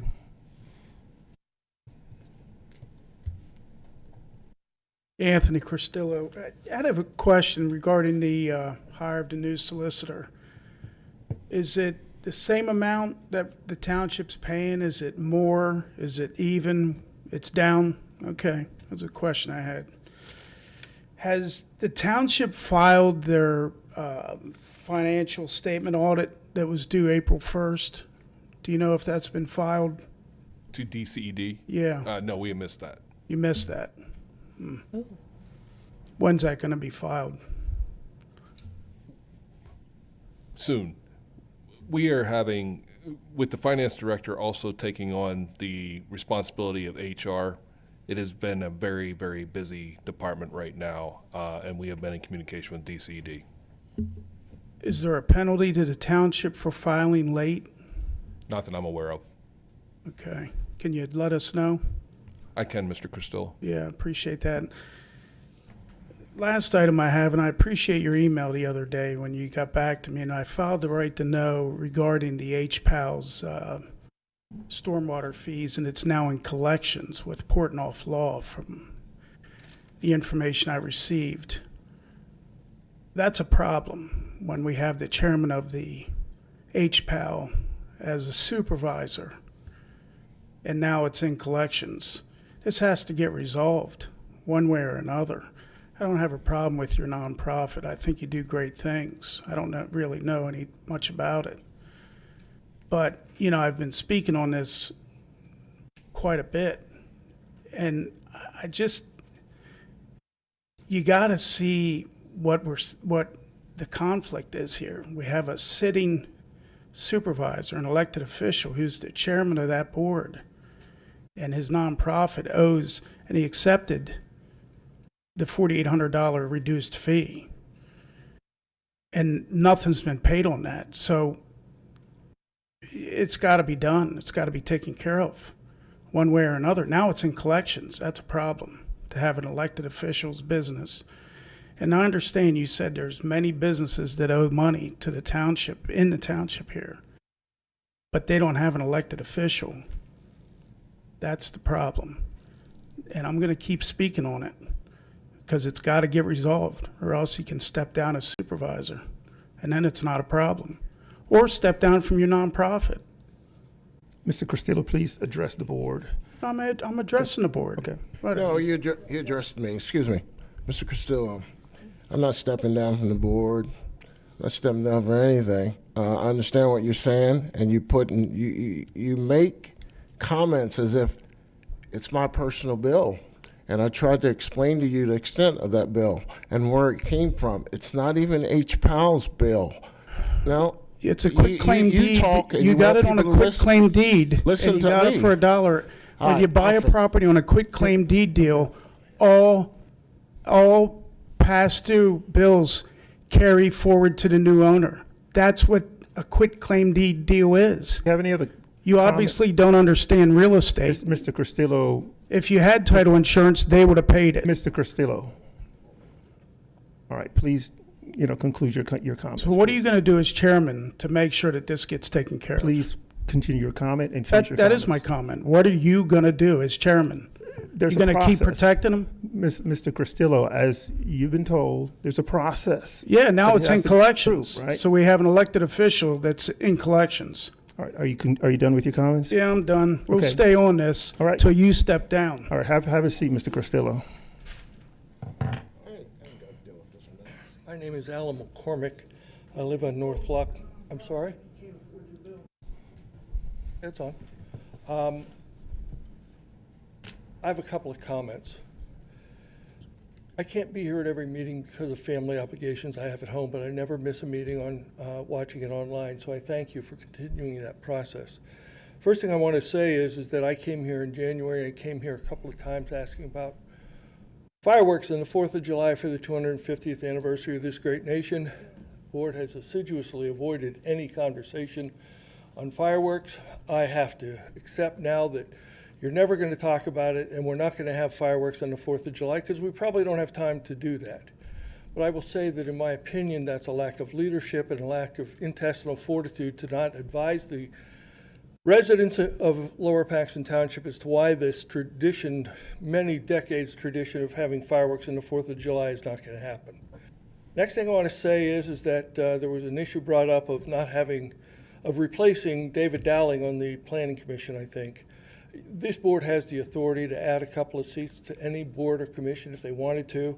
I know David Dowling. I'd like to think he's a friend of mine. I don't want any of my past comments to mean that Mr. Dowling should not be on the Planning Commission. I encourage this board to consider adding seats. David Dowling is an attorney and very wise, has a lot of institutional information and knowledge on the Planning Commission. He should be there. Simple fix is sometimes we talk at one another, we don't talk to one another. I encourage you to consider that to bring Mr. Dowling, if he's still willing to serve, back on the Planning Commission. Chairman Campbell, at one of these meetings, you said there's very little you can do when people stand at this podium and make a fool of themselves or behave in a belligerent manner. And that's not true. You have the power of the gavel. And if somebody stands up here and acts the fool and talks to you belligerently and screams over top of what you're trying to say, you simply ask this gentleman in the uniform back here to have that person removed. Anybody who speaks at this podium should maintain a minimum level of decorum. The next issue is that I'm surprised that you changed solicitors. The last board went through a very serious evaluation of solicitors, and we chose this man and their firm as the solicitor, and it wasn't even close. I think the decision to replace this man, was there a problem professionally? I don't want the answer, that's a rhetorical question. If there's a problem professionally that the attorneys were not meeting your needs, I understand. But otherwise it smacks of being a political decision, and this board should not be making political decisions. You should make decisions that are benefit the board. Finally, I want to talk about one other issue, and that's the issue Mr. Criscillo brought up. I was on the board when this issue first came up. I think it's wrong, and I mean seriously wrong, that we filed the lien against the HPAL property. I understand it's a sewer problem. I understand it's a bill that somebody owes. The township did not follow procedure in adequately addressing the issue of the overdue bill so that the HPAL organization would know that that bill was outstanding when they purchased the property. When they purchased the property, had they known that the bill was there, they could have made an informed decision about whether or not to buy the property. Now I understand from what Mr. Criscillo said that it's in collections. Well, excuse my French, but that's BS, okay? We have 2 members of the Board of Supervisors that sits on the municipal authority. I used to sit on the municipal authority, I used to sit on the Board of Supervisors, and I know there's a great deal of reluctance on the part of staff and everybody in this building to not adjust someone's past due bill because it would set a precedent. Well, I'm telling you folks, in this case, the logical, responsible, reasonable thing to do is to adjust this bill to nothing. And I wanted to do that and ran into a great deal of headwind trying to do it. Technically, does HPAL owe that bill? Yes, technically they probably do. Have any of you been out to see that baseball field that this man and his group built? Have any Yes, of we you have. seen what the piece of trash that he picked up and made a valuable piece of property in this township, helping 200 some odd kids? No, I'm telling you, nothing good can come from a lien on the HPAL property, because somebody could buy it up. What happens if Mr. somebody... McCormick, if you can just conclude your comments. Okay, your what time is up. happens if somebody pays that lien and then they come to HPAL and say, we want our money? We might lose that very productive piece of real estate that benefits so many residents in this township. And the answer is that the people who on the Board of Supervisors need to get with the people in the municipal authority, and they need to adjust that amount of money to zero, and they need to remove that lien, because it's a basic fairness question. If they knew that lien was, or that amount of money was owing when they bought the property, I would say yes, they should have to pay it. Okay. But the ownership of that property was unknown, and therefore we didn't file the proper paper. We, the township, did not file the proper paper. Again, it's going through a process. John, I want to say something. And thank you for your comment. Mr. McCormick, thanks for coming up. I want to address, because you've addressed us before on the fireworks, Thank you. but I want to ask you, as a former supervisor, my viewpoint is more procedural than it has to do right now with fireworks. The topic of fireworks did come before this board in January. It died for lack of interest. It got no motion. When there is not a motion to be made in a positive forward momentum, there is nothing more action that the board can do. Let me just ask to be clear, are you suggesting that we put it back on the agenda? Only, unfortunately, to not support it again and not have a motion? Because it really was spoken of in January at one of our meetings. Supervisor Scheib, thank you very much for at least listening. I was at that meeting, I brought up the issue. 3 supervisors mentioned that they may not support it because of safety concerns or some other concern.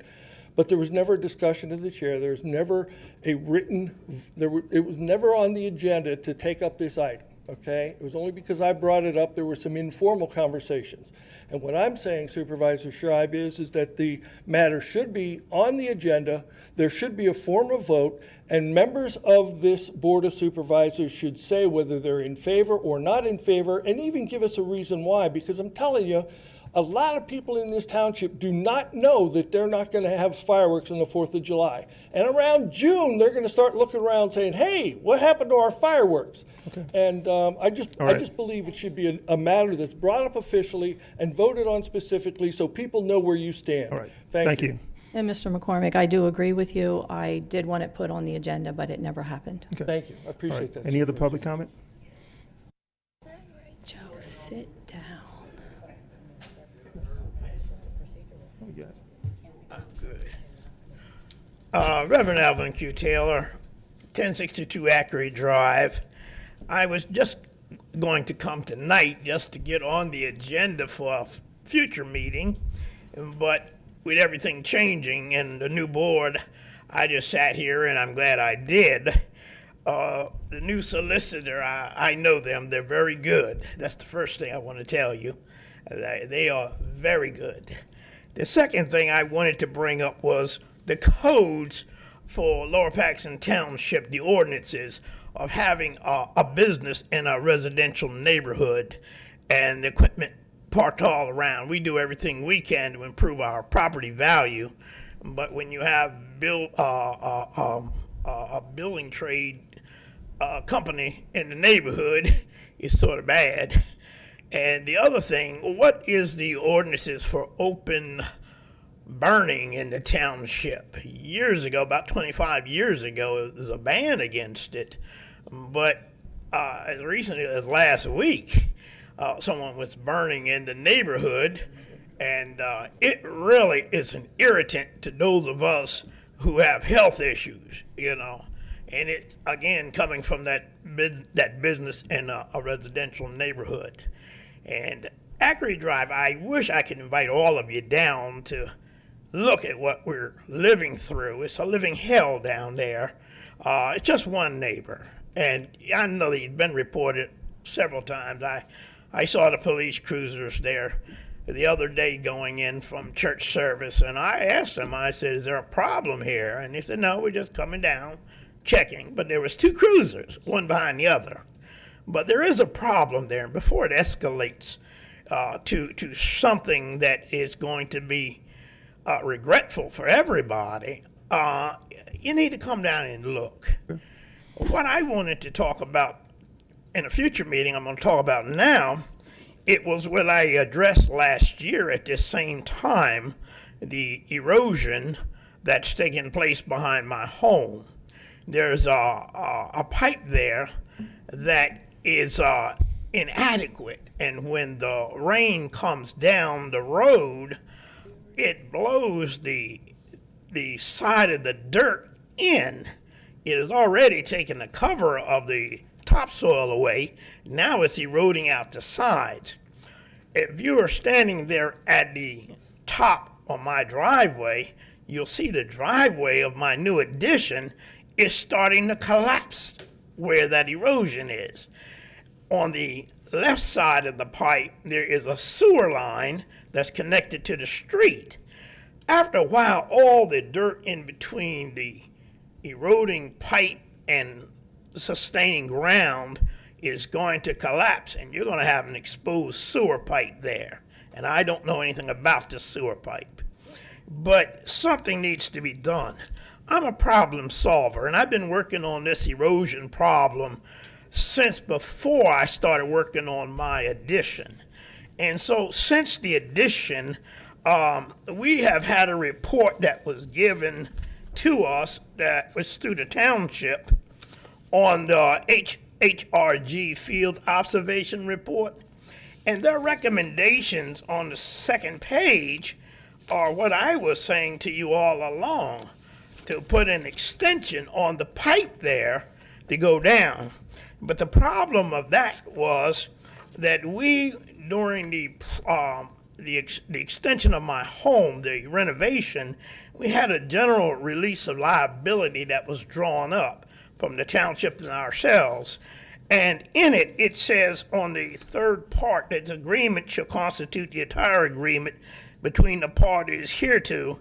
Any amendments hereto shall not be effective unless set forth in writing and signed by the parties.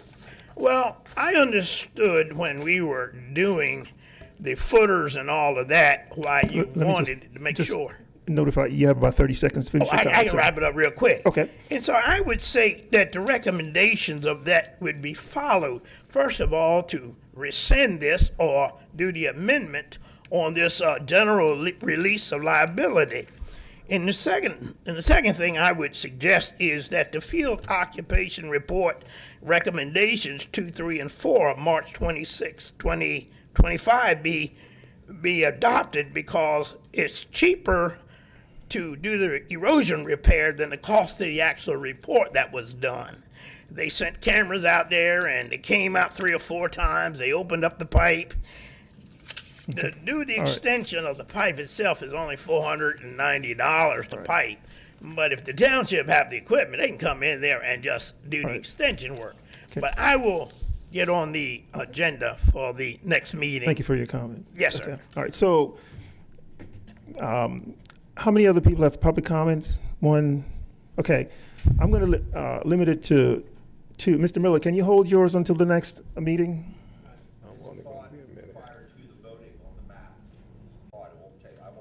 Well, if you can just hold that to the next meeting, I'd appreciate it. Yeah, we voted on the map, so. Okay, so I appreciate that. Again, we've done a lot of business tonight, right? So we need to kind of close up the public comment. So. I'm going to disagree with that, Chairman Campbell. These people came here, and we've already sat here till 11 o'clock at night. And if they want to speak under public comment, I will sit here and listen to you. Okay, go ahead. Thank you. Thank you. The Lower Paxton Township Board of Supervisors. I am Richard Jones, works for District Deputy Grand Master, most works for Prince Hall Grand Lodge of the Commonwealth of Pennsylvania. I bear witness to the business that happened here this evening, and I just want to thank you for your commitment in revising that map, ordinance map here at the Inglestown project, and I really appreciate that for revising that. I would like to thank the gentleman's name is Deputy Nicholas. I think Nick Garrett. Nick Garrett. I hope I got it right. I was looking for him. He's been working with me for the last week and a half, almost 2 weeks, to go over that map and revising that map, and good job. I really want to thank my neighbor, Mr. Kessler. He can give you an earful, but I really appreciate you. I really appreciate you. And we just want to let you know that you guys are doing things in good faith, and just keep us abreast.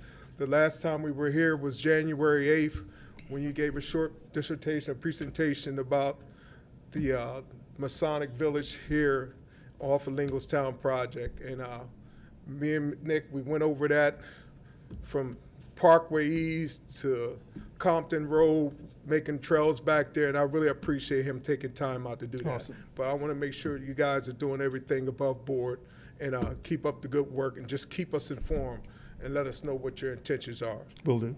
All right? Great. Thank you. Thank you for your comment.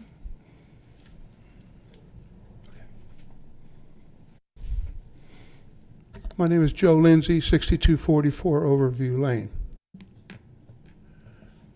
I wasn't going to speak, but I'm offended by Supervisor Scheib's comment made about a very good business in this township, and that is the Friendship YMCA. Not every YMCA or fitness center is obligated to accept insurance from any company. And I think it was totally out of line for you to bring this up in public. If you're not happy with this, then there's a time and place to discuss it, and it's not in public. If they don't take it, then you go to crunch, if that's what you want to do. But I think it's a shame that you put a business that's been very good to Lower Paxton Township out in front of the public and criticize them because they don't take your insurance for your personal needs. That is very, very sad.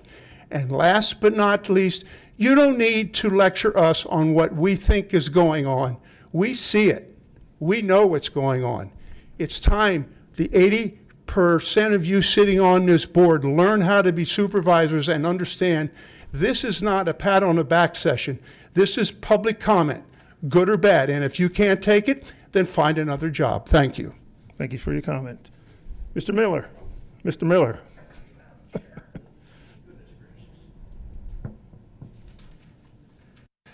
William Miller, 4311 Crestview. I will piggyback.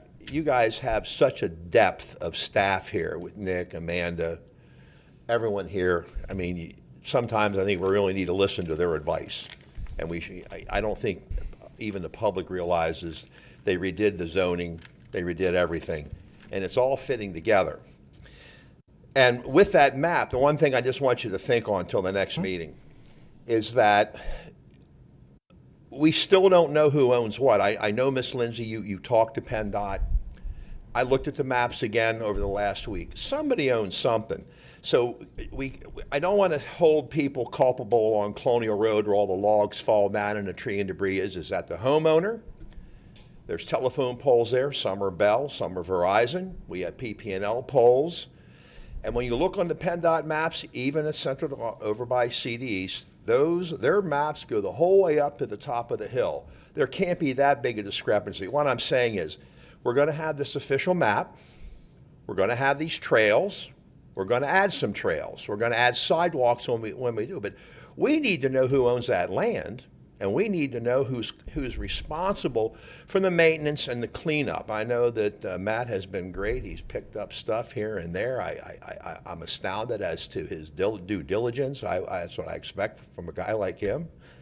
But I'm just saying, this is going to come back to haunt us if we don't start figuring out who is responsible, and we take these roads, what is our right-of-way? What is PennDOT's true width that they can come and take your land and say, hey, we got to make an improvement. We have to add a lane here. They took the lane at the old Cutman's AM/PM and made it a right-hand turn, but the one at Mountain Road on the right by the dentist office is illegal. You get a ticket. So it's not fair, but life isn't fair. But who is going to be responsible for knowing who owns these properties?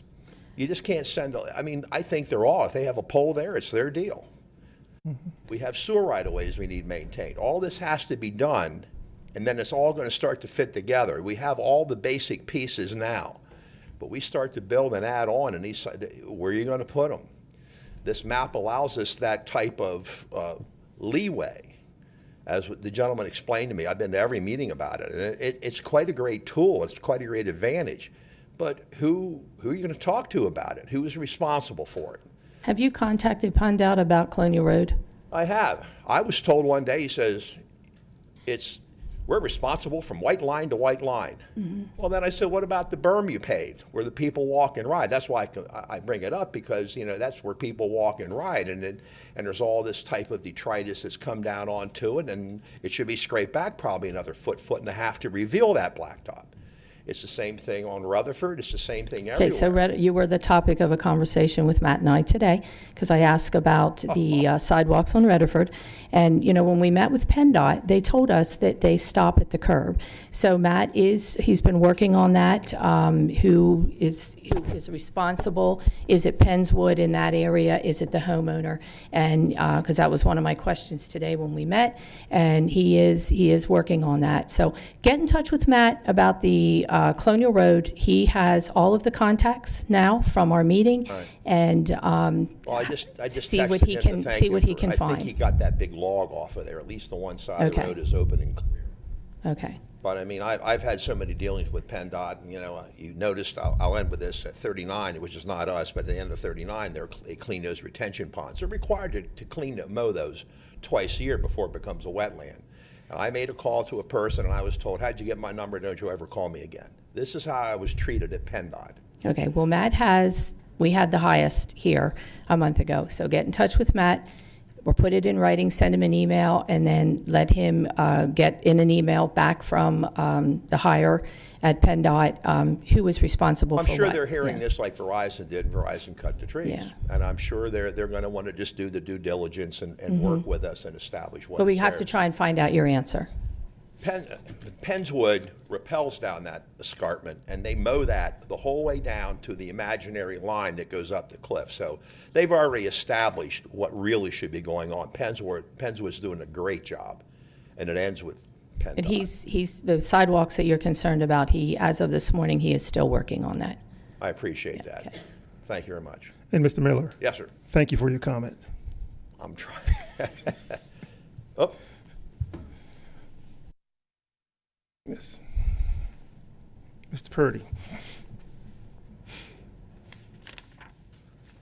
J. Purdy, 4731 Duke Street. Is my mic on? Yes, it was. This is a good one. This is Thursday at 6:30 right here. There will be a presentation by the Historical Commission telling everything about the mystery of Newside Cemetery, the mystery of where were these people buried. We found them. But it will be a total coverage of everything that's been happening. And we invite the public here, 6:30 Thursday evening. Also, we have, if anyone's interested in participating, we have our first work session of the year, I think April 18th, the Saturday. Hopefully it's the 18th, but it's a Saturday at 10 o'clock at Newside Cemetery. And happening imminently, it's about to be scheduled. There will be the erection of a 20-foot flagpole that will be solar lit, and it will have a flag at the top of it, and it's going to be the Betsy Ross flag, because it will fly over the graves of, among the 48 people there are 17 veterans of the American Revolution. Thank you very much. And I'll be there on Thursday, so thank you for the invite. Thank you. So, Mr. Purdy, is the fence, where are we with the fence? The fence is our last concern, because we're going to have a dedication ceremony, and if we put up the fence, it looks like it's going to be right in the middle of our I dedication understand ceremony. that. Where are we with the financing of the fence? Oh, we're still working on that. There's going to be announcements that will be coming up about financing and that. Okay. It'll probably be a little bit with the Thursday evening presentation, but we've got some plans. Okay. I'm sure you do. Thank you, sir. Okay, thank you. Okay, other public comments? Julie Lober, 18 Kerr Street. Thank you for entertaining our comments here, keeping us a little late. Sorry about that. I'll be brief. There was recently an article in the Penn Live that the Immigration and Customs Enforcement was pondering the purchase of the Villa Teresa rest home, nursing home, and I would like to know if the board has any position on this purchase. I don't think it's happening yet. I don't know that it will happen. I would just like to have, if the board has any opinion on Yeah, and I've this. heard that, and we're looking into it. We don't have a whole lot of information about it at all, but you're right, it's caught our attention as well. So we will be trying to gather as much information as possible to see and get the official word, right, as far as what is going on and what's being planned. We appreciate that. Thank you very much, Chair. All right, thank you. Any other public comment? But what I would like to share on the Villa Teresa situation, what I would like to share on the Villa Teresa situation is that is currently zoned institutional, okay? And a ICE facility falls under, I want to make sure, an ICE facility falls under an industrial, because it's a correctional facility, it falls under industrial zoning.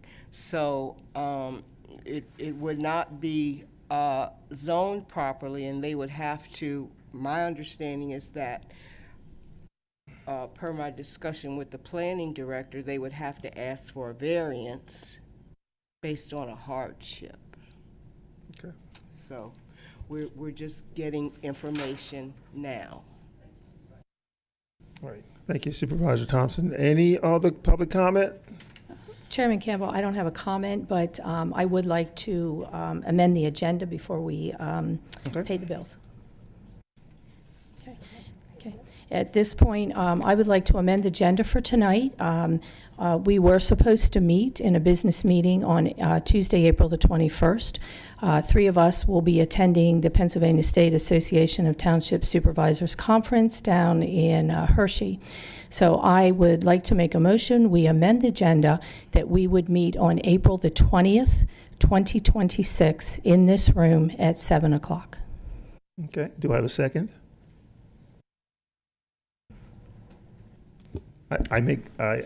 Just go ahead.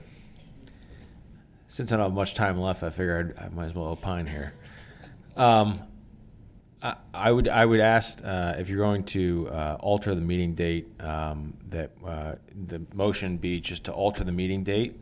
Okay. And that direct staff to publish the alteration. All right. Well, then I make a motion to alter the meeting date from April the 21st, 2026 to April the 20th, 2026. And I would ask Manager Gossard and the staff to please publicize that as needed. All right. Do I have a second for that motion?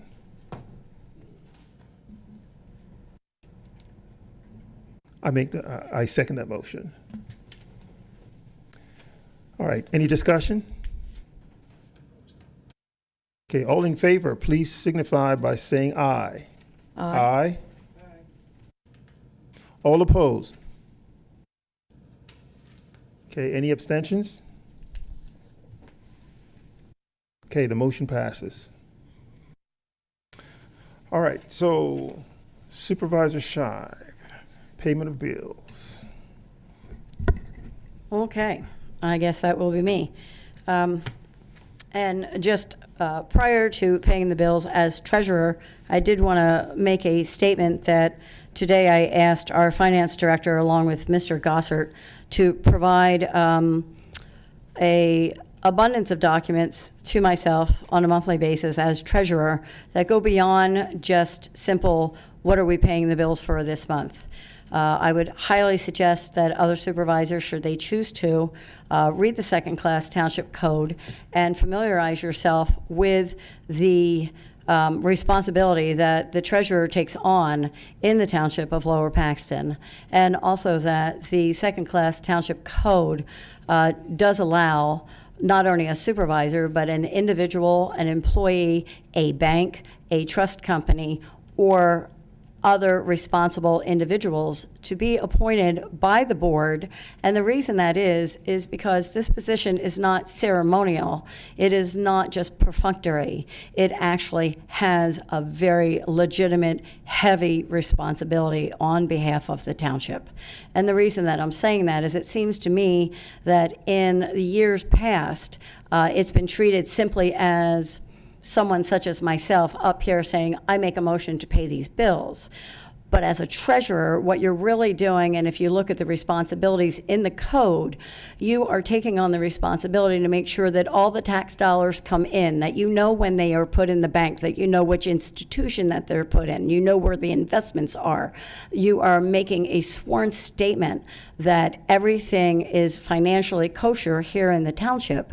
And when you are in a township with the amount of residents that we have, and you have a staff of 150, in which the finance department is 5, 6, 8, 10 people strong, it's not one person anymore like it was in a typical old class, second class township, where the treasurer, such as myself, would literally be writing out the checks or walking to the bank.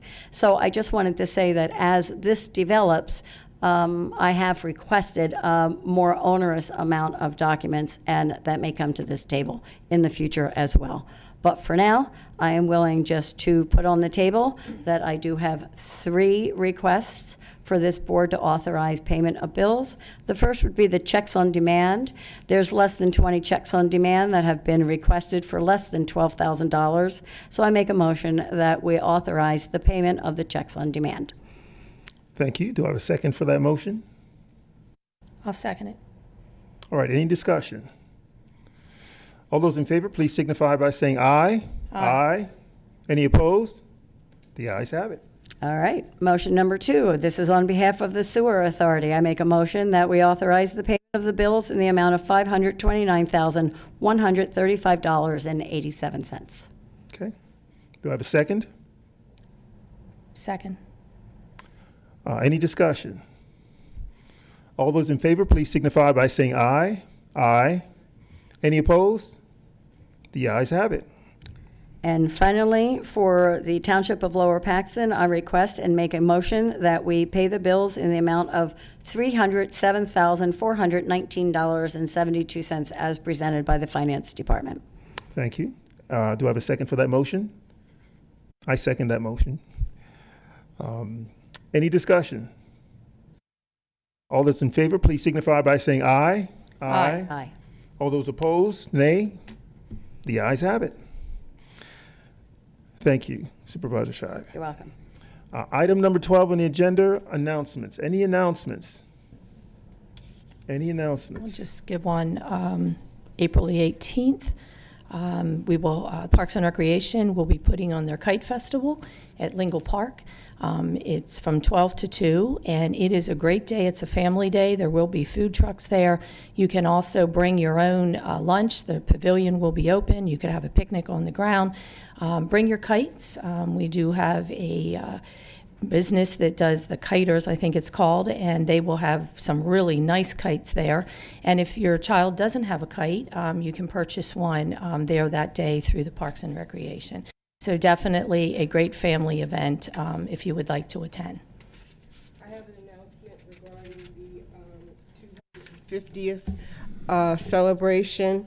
I've made this previously, and this is for the July 4th day, the Community Family Festival, which will take place from 11 to 1 p.m. But it's also for Memorial Day because that's when we would have the parade. So we need people to help organize parade floats. We want to have a baking and flower display competition, so we need people to participate in that. We want people to run family games and work on promotion and marketing. And also we need nominations for the Spirit of Volunteerism Awards. That is, as I said, for the 250th celebration, which is a two-part. Part of it will be on Memorial Day, and then the second part will occur on July the 4th. Thank you, Supervisor Thompson. Any other announcements? All right, so long meeting. Thank you all for your patience. Thank you for listening. Thank you for being a part of this meeting. Clearly, we accomplished a lot of things today. And everyone got a chance to speak during public comments, and that'll continue to be the practice. Everybody will get a chance. So thank you to the staff. Thank you for, again, all the presenters. And with that, I'd like to entertain a motion to adjourn the meeting. Thank you. Do I have a second? Second. All in favor? Aye. Thank you, everybody, for coming.